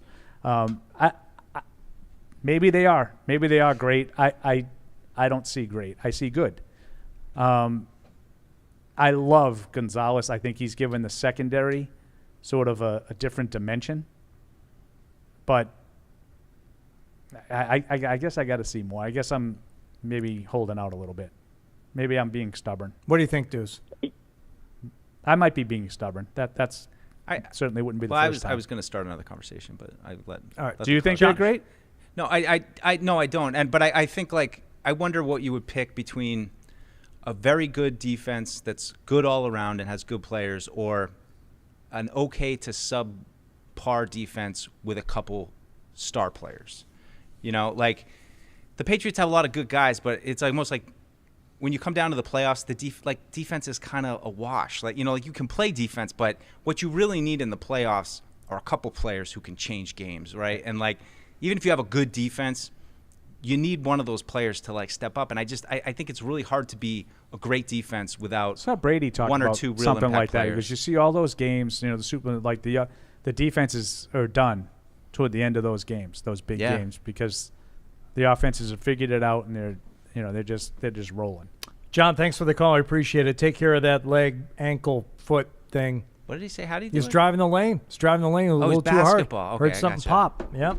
Oh, I didn't get I it thought he was saying either. driving a car. Yeah, yeah. Driving in the I lane. didn't get it. I was like, someone I don't cut know. me off and my car exploded. It went You right guys, past. It went right you know- past me. It blew right. Well, you're the by- basketball guy. By you. How you feel about Drew Holiday? Oh, I'm very excited about that trade. How do you say it? Drew. Drew. Just like you would say Drew. Drew. Okay. But it's Drew. Do we miss another field goal? Come on, they're killing me. Okay, well, we didn't do anything because we are not playing a The football Rams, game right now. the But Rams if you're missed talking another about the field goal. Rams- That's their second missed field goal of the day. All right. Let's talk with Michelle in South Carolina. Michelle, what's going on? Hey guys, nothing. What's going on with you? Good to hear from you. What do you got today? What? What? Tell us, Okay, how's that listen. barred owl in your yard? Oh my God! Listen, they're getting crazy. I think they're procreating or something. Yes. Tell, It's please, like more and more every night I'm out here. just in case somebody You from, wanna- I'll send you a picture of one. okay, just in case someone from another network is listening and wants to make fun of Paul's accent, could you tell us what is where? Just say it again for us, please, Michelle. What is where? Yeah, what kind of bird is where? A barred owl? Yeah, where is it? You have a barred owl in the yard? I have a barred owl in my yard, and Yeah. there's like a ton of them. And listen, they need to make an app where they take the Boston accent seriously. Okay. What do you have? I thought she was going to say they translate it. I have a barred owl in my yard. All right, It's what barred. Wait, Barred right, in the right. What do you have on the Patriots today? Well, I think they're going to win also. And I think Zeke is actually hopefully going to have a great game. I think he is. And I also think Belichick, he outcoaches McCarthy a lot. And McCarthy is kind of a ding-dong. Yes. We all see it I in would the agree. past, Yeah, I would agree with that. right? Yep. And Yeah. one more point, and I have a question. Yep. One more point. And then I wanted to say that I think our rush is going to rush Dak, and I think that's one of the reasons why, and I think it's going to be on a defensive turnover. And how is Mac going to play in a dome? I don't know if you guys talked about that. All right, well, I put you on late. I appreciate it. Thanks, Michelle. Let's just skip to the last one there. Patriots have had to deal with a couple of, subpar weather games here. So, do you think? Do you have any hope that the team looks better all around? Yeah. Playing in the indoors. I in mean, the not to stadium? like a huge level of like, oh, they were so limited, but every little bit helps. I think when Sure. you're a team that needs every play and every inch that you can get. So I have some hope that'll help. Yeah. To me, it's not because of that. I have hope. That's why it's my key. I want to throw the ball. I don't really think the weather has had anything at all to do with the offense. And Bill Belichick evidently agrees with me because he said on Friday that it was barely even raining in the last game, in referencing the Jets game, which I know if they have a good offensive day today, that's going to be the storyline as well. They were in a controlled environment. Wow, the Broncos with a strip sack, they've tied that game, coming all the way back from 28-7 down. Strip sack and number 0, who's a big dude, Jonathan Cooper. So big turn of events there. About 7 minutes left in Chicago. A pair of 0-3 teams searching for their first win, and evidently neither wants it. But yeah, I think that if the Patriots play well on offense today, I do think the Cowboys have a good defense. So I don't think that will be easy. And you guys talked about the inactives and whatnot, I'm sure, when I was out. It is a concern with no Cole Strange, and the Patriots offensive line has had a hard time in pass protection. I think they rank 31st in the league in pass block win rate, whatever that is. I shouldn't say whatever that is. Whoever's calculating that. I don't know if it's ESPN, the Next Gen Stats, or PFF, whoever's rankings. The Patriots are 31st. The Jets are 32nd. Those are the worst two pass blocking teams in football. So that's a key storyline today. Is can the Patriots protect well enough to get Mac Jones going? Matt, if it's all right, I want to grab Tyler in New York before we do the over-unders here. Tyler, thanks for holding. What do you got for us?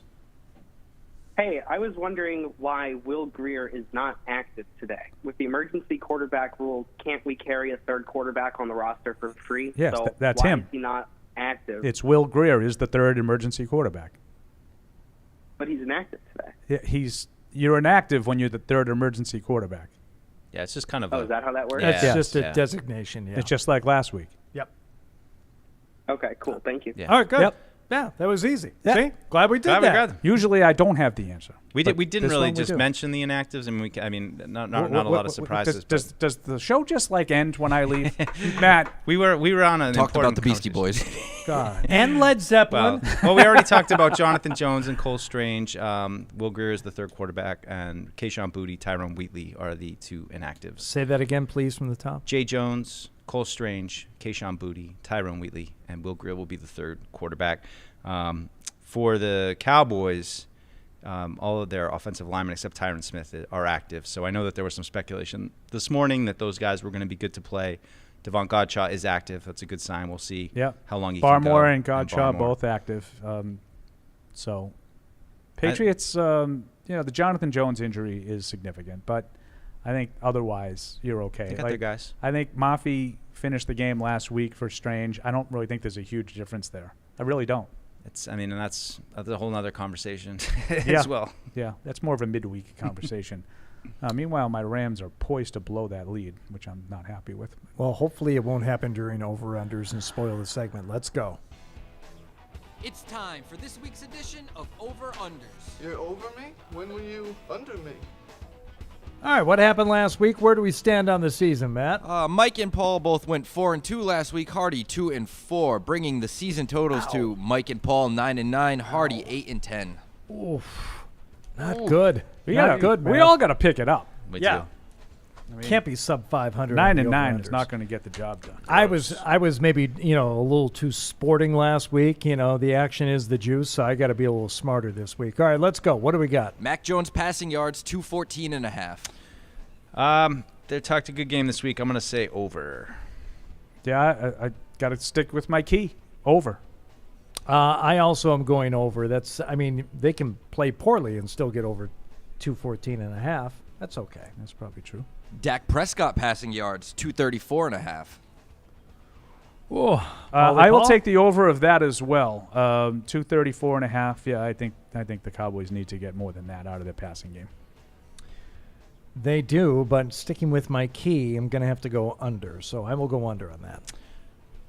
Deuce I'm will going to go join me over. in the- Yeah, What? I'm going to go over. What? Yeah, sorry. Sorry, not sorry. And sticking with the Patriots' opponents losing their quarterbacks, Kenny Pickett ruled out for the game today. I know they don't play the Pittsburgh Steelers for a while, but He you know, limped off. when it's a torn ACL and you find that out later, you'll know where you hurt it. All right. Hunter Henry receiving yards, 30.5. Feels like a lot. Does it now? It does. It does. I'm going under. Glad he didn't pop up in the injury report. I'm going to go over on this one. I You think don't if feel I'm gonna- great about it, though, I don't do feel you? great about it, but if I'm going to bet on somebody, I'm going to bet on Hunter Henry. I know we'll get some targets. Yeah, I'm going to take the over, too. I think he's pretty much been in that area most games, right? Oh, this could be a real bad week for me again.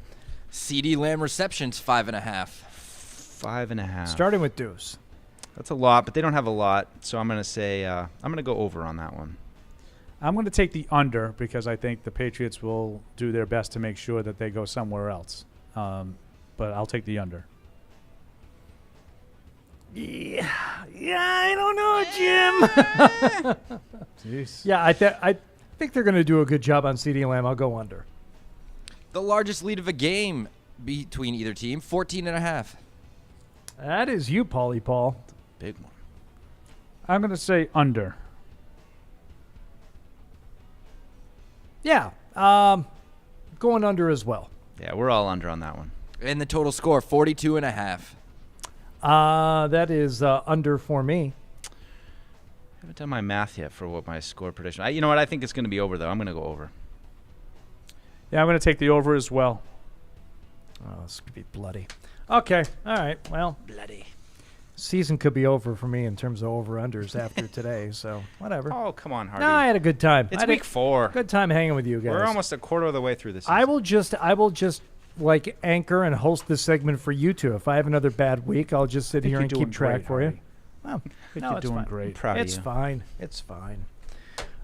You're welcome to join us, 855-PATS-500, webradio at patriots.com. Want to thank Dom's Sausage, the official steak tip of the New England Patriots. You can order them online for nationwide delivery at domsausage.com. Use promo code PATS15, PATS15, for 15% off. That's promo code PATS15. What would your perfect steak tip presentation be? Do you like it with rice? Would you like a nice steak tip sub? How do you want your steak? You want steak tips and eggs over easy? I'm giving you a lot of options here. I would take that. I'd probably just go traditional, maybe some potato salad, some steak tips, potato gross. salad. Gross. Oh, no? Oh. Terrible answer. And a veggie. Do I have to work a veggie in probably? Okay, Paul, you want your steak tips? How do you just presented to you? Oh, I'm pretty plain. Fries. I don't need anything. Fries? I don't need anything special with my. You know what I do like though is like you get a little hot pepper to sort of mix in. You know, like the little cherry. You know, like the, yeah. You know what I'm talking Throw me about? a kebab any day. Okay. I like the rice with the steak tips, and I like that salad with the Italian dressing already drizzled on it for me, so I don't have to prepare it at all. Just give it to me in one styrofoam container, and I'm good. Any truth to the rumor that the Patriots will never wear their road white uniforms this season? God, I hope so. We got warm-ups there. Look at that. We do. You don't like the white shirts? I don't care for them. I don't really. I thought you didn't care for the blue ones either. I don't care for them either. Basically, you don't like anything or anyone. Well, I just, my problem is that we're the only team in the league without numbers on the shoulders, and I don't think that makes it unique. I think it makes you look like a college team, but that's Have just you me. actually looked that up? Do we know that for a fact? Only Yeah. team with no numbers on the sleeve, on the shoulder. I believe so. Yeah, I haven't looked I'm it up, watching but the I'm just Bears saying, and the yeah. Broncos, and they Yeah. both have numbers on their shoulders. Keep an eye on that throughout the day and get back to me on that. But There's one other game available to me right now. They both have numbers. I'm going to say, Patriots are the only So ones. I'm not going to check the other 30. Just going to go with it. They look, without the numbers on the shoulders, they do look a little bit like a movie team uniform. Like, in any given Sunday. They look like the Sharks. Yeah. Who actually had a player on the team that they called Shark, which I never quite understood that one. Lawrence Taylor, when they call him Shark, wasn't. They did. Was it like the Browns, like Paul Brown was on the Browns? It's amazing to me the football people that actually do accept that movie as being watchable, and some other people who don't even like football will say not only is it unwatchable, but for what little I know about football, none of this makes any sense. And what movie are we talking about? Any Given Sunday. Any Given Yeah, Sunday. you know what? Never really saw it. No. Wow, that surprises me. Yeah, it surprises me too. Let me ask you this. One song to play from your favorite artist. I was gonna get involved, but Is I it figured Donna I'd get made Is fun it of. Donna Summer? No, it would be Reasons by Earth, Wind, and Fire. It's a great answer. It's a great answer. See, he knew it right Introducing away. somebody to Earth, Wind, and Fire with the song Reasons. Okay. All right, good. Which I threatened my wife with me singing live at our wedding. Oh, boy. Which would have been as much of a train wreck as you could imagine, but I never once did I ever. Oh, you consider really didn't plan doing on that. doing it. You just held that over her head. That's nice. Yeah, That's there's Will Greer, third quarterback in it.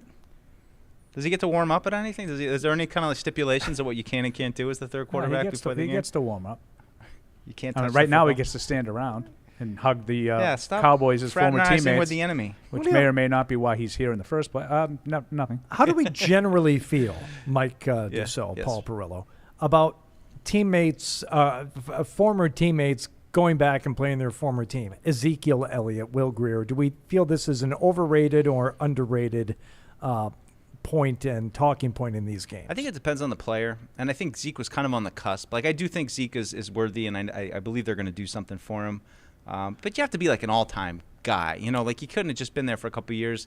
Zeke won a couple, awards with them, and he came burst on the scene, I think led the league in rushing 2 of the first 2 years, but he still didn't win an MVP or anything like that. So I don't know. I think you have to be like a team legend to really have I really meant more from a strategy and affecting the game standpoint. How much does that affect? So that's the game? interesting you brought it up, though, because I think Thank I you. saw something this morning from Ian Rappaport that indicated the Patriots were planning on giving him more starter usage today. I don't know if he's going to actually start the game, but starter reps, I think was how he put it. Okay. I don't like that. I don't like the idea of that. Unless there's something wrong with Stevenson from a physical standpoint.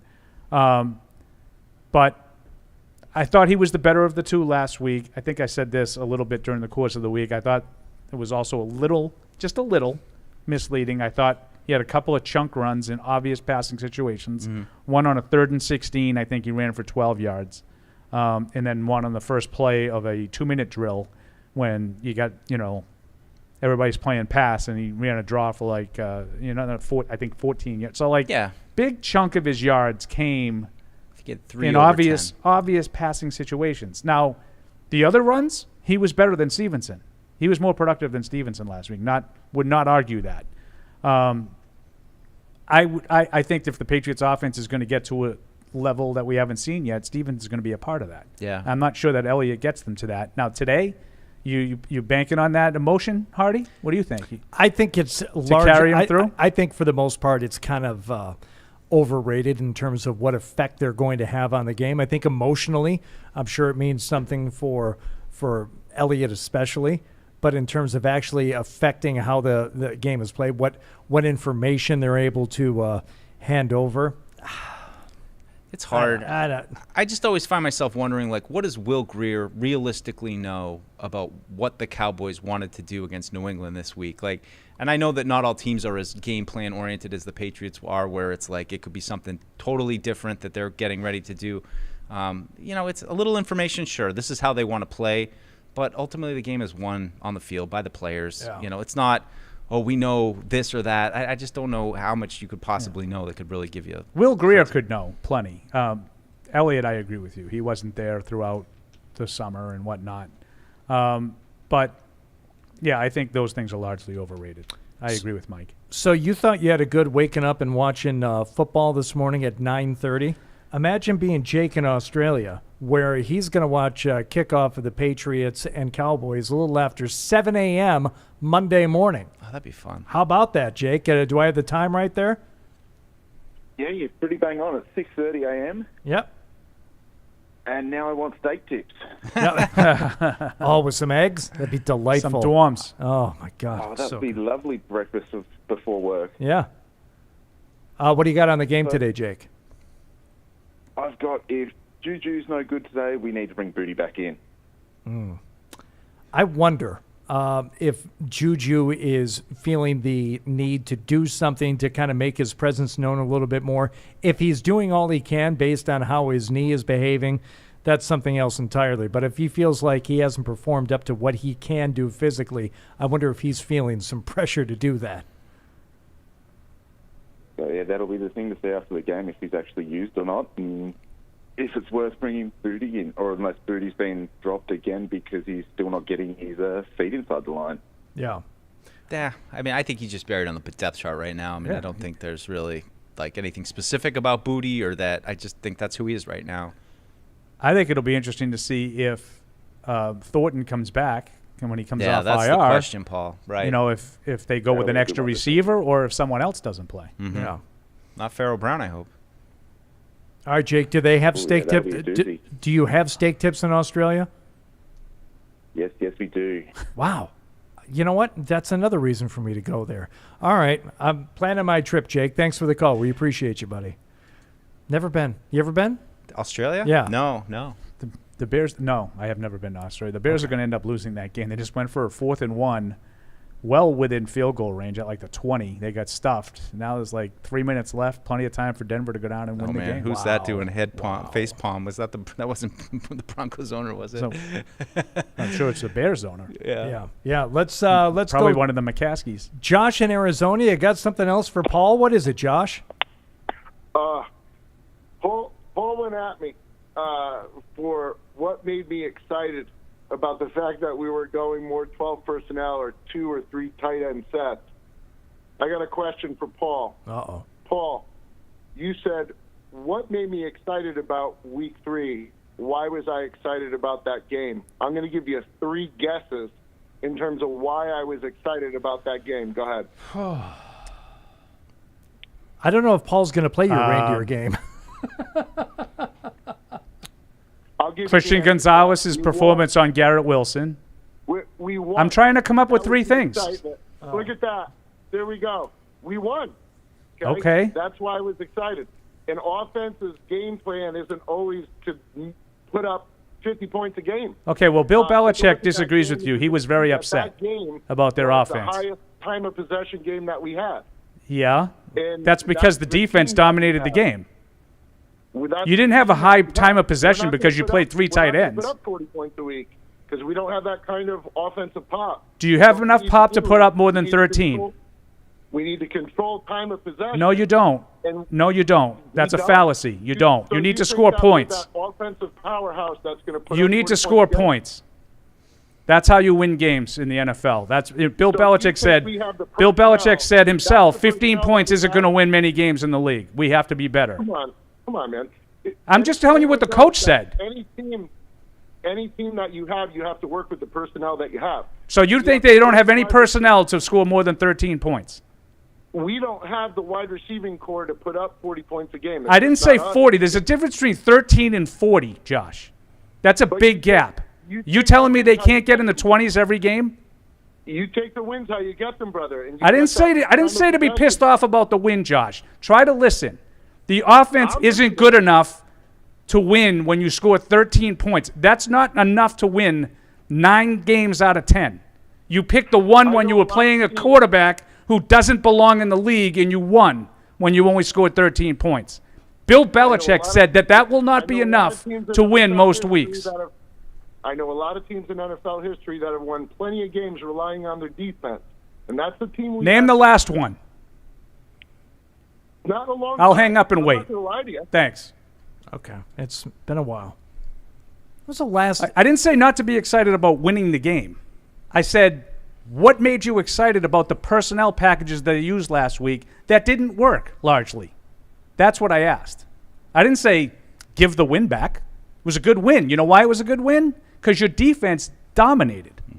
And he asked me for 3 things to be excited about and then wouldn't let me give him any. No. But Christian Gonzalez's performance on Garrett Wilson was a thing to be excited about. Well, that's your young quarterback taking on their young receiver, and you won the battle.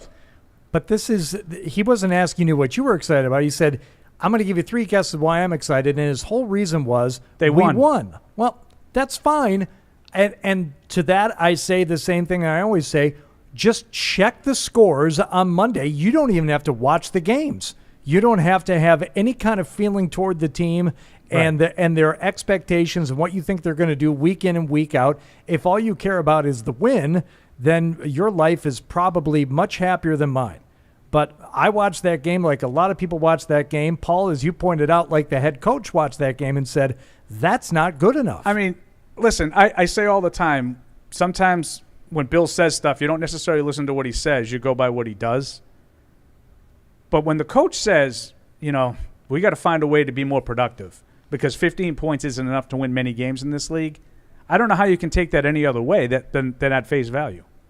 Because you're not going to win a lot of games when you score 13 points offensively. What was the last team? Is Denver Broncos, Peyton Manning, the last mostly defensive team to win it all or even make it to the Super Bowl? And you can do it. I'm not telling you can't win with defense. You can win games with defense. You're not winning titles with just defense. No. Because at some point you're going to get yourself in a different kind of game and need a different way to win. I mean, before that, who do you go with? Like, I can see the Patriots beating some of the teams that they're going to play because their defense is going to be good enough to, like New Orleans next week. Bears. New Orleans is having a hard time scoring some points. So I could definitely see that being the case. But poor Bears fans. Do you think you're going to go to Miami and score 13 points and win? No. There's no chance. Do you think you're going to go to Buffalo and score 13 points and win? No. They're 49 right now. Oh my God. 48. Don't exaggerate. Sorry. All right. This is going to get depressing. Let's do the Sunday six pack.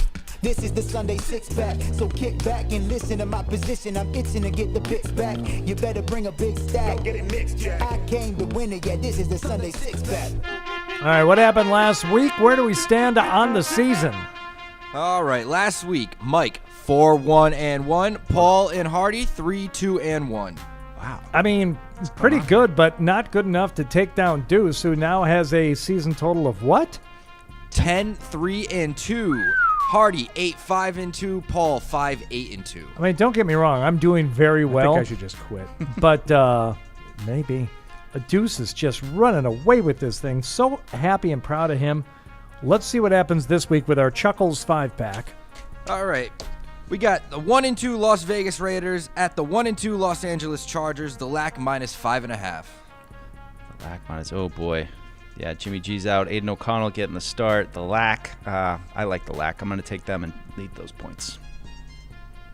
Yeah, I like the LAC big in this game, too. I think the Raiders are a mess. I think Josh is in trouble, and no Jimmy G. I like the LAC. Although that's just when the LAC really screws We got you him right where we want him. But I'll take the LAC. Yeah, I haven't seen enough from the Raiders yet to make me want to pick them, even getting 5.5 points. So we're all on the San Diego Superchargers of Los Angeles. Next, we got the 1-2 Arizona Cardinals at the 3-0 San Francisco 49ers, San Francisco -14. Now, here is an example of where the previous week may serve as an impact. I think Arizona has San Francisco's attention based on their performance last week. So I will take San Francisco, and I don't like to do it, but I will lay the 2 touchdowns. Good job, Rams. Thanks for really holding on to that 23-0 lead for me. I will take San Francisco.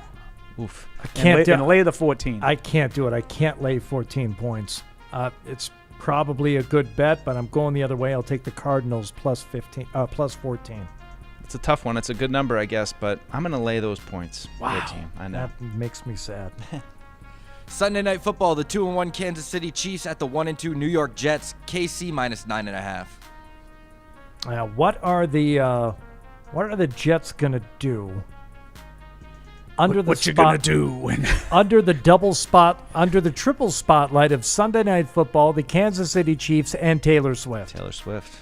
I think they're going to wilt. I think they're going to lose by a minimum of 13. I will take the Chiefs and lay the points. Yep. Give me the Taylor Swifts. I'll take Kansas City -9. Yeah, this is another big spread that I will happily lay the points. Kansas City. Monday Night Football, the 2-1 Seattle Seahawks at the 1-2 New York Giants, Seattle -0.5. Back to you, Deuce. Ooh. Sorry, nice touchdown there by Nico Collins. I'm going to go with the Seahawks here. Seahawks on the road as road favorites. I'll take them. I will take the Giants at home. I don't think either one of these teams is very good, but they're okay. So I will take the Giants. I'm just following Deuce. He's absolutely killing it so far this season. Deuce and I are on the Seahawks. And finally, the 1-2 New England Patriots at the 2-1 Dallas Cowboys. Dallas minus 6.5. All right, Paul, you get the first pick here. Oh, okay. My red zone. This is. I think the Patriots have an opportunity to make a statement today. I do. I think Dallas is a good team. They're not a great team. They're not an unbeatable foe. I think it's going to take the Patriots playing at a level that they haven't shown in the first 3 games. I think top to bottom, Dallas is better. I think that star power, not really, no pun intended there. Micah Parsons, Dak, CeeDee Lamb, Tony Pollard. I think those guys are the difference in the game. I don't think it'll be an easy game for Dallas, but I got the Cowboys winning this one 27-17. 27-17. I've similar feelings on this, Paul. I don't think that many points get scored on the Patriots defense, but I still think the Cowboys win. But Patriots cover. I got 2017 Cowboys. Well, I'm going to take the Patriots here. I totally hear everything you guys are saying. I agree. But I think there might be just a little magic today. I don't know. I've had a positive feeling this week. I'm going to stay with it for the Pats. I think they pull one out. I think they get over 25 points. I'm going to take Patriots 27-24. Wow. All right. There we go. Well, there's your Chuckles 5-pack. We get closer and closer to the end of this Patriots pregame show, which is fueled by Dunkin.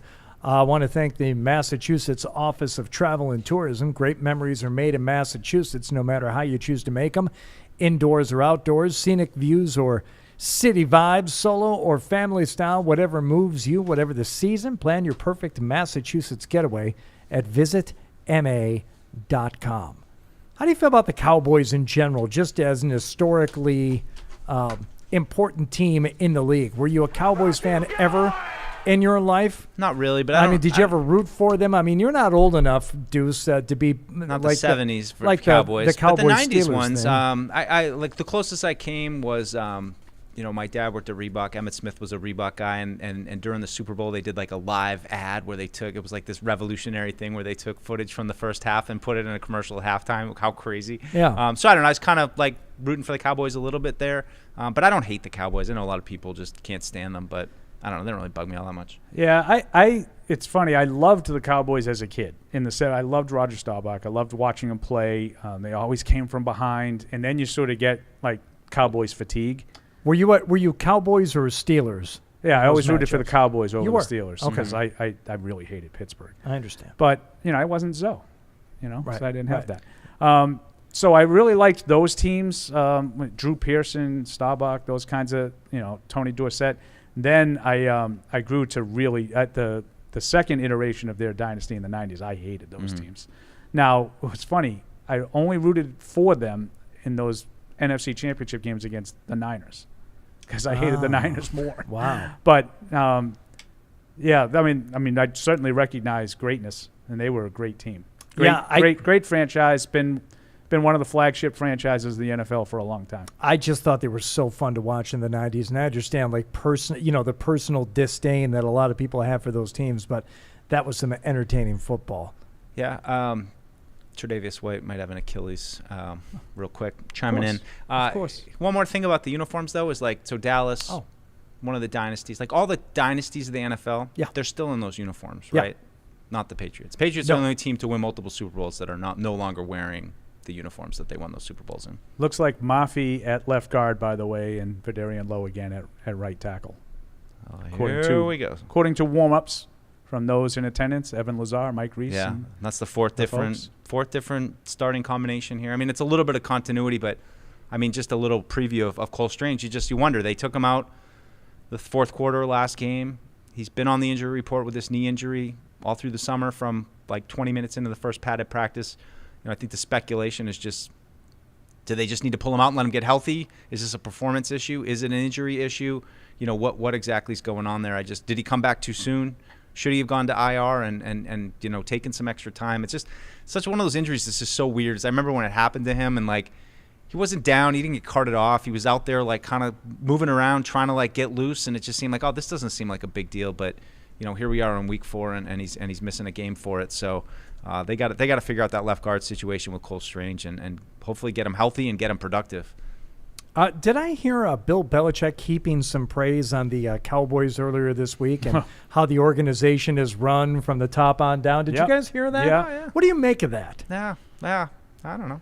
I mean, doesn't it seem the exact opposite of what Bill thoughts to myself. Well, I mean, what Bill Belichick would think of as a well-run organization to have an owner who's also the GM and making personnel decisions. I mean, it just seemed very odd to me. I would just say generally I feel like he's always especially full of praise for organizations like that and old-time guys that he respects, like Al Davis, like he was like over the moon about the Raiders facility, and Jerry Jones. So anytime I think you got one of those old school, really respected owners that's been around forever. But that wasn't like Al Davis, and when he was talking about the Taj Mahal of football in Las Vegas, that wasn't Al. Oh, right, he died. Well, the point stands, kind of. Is the show over yet?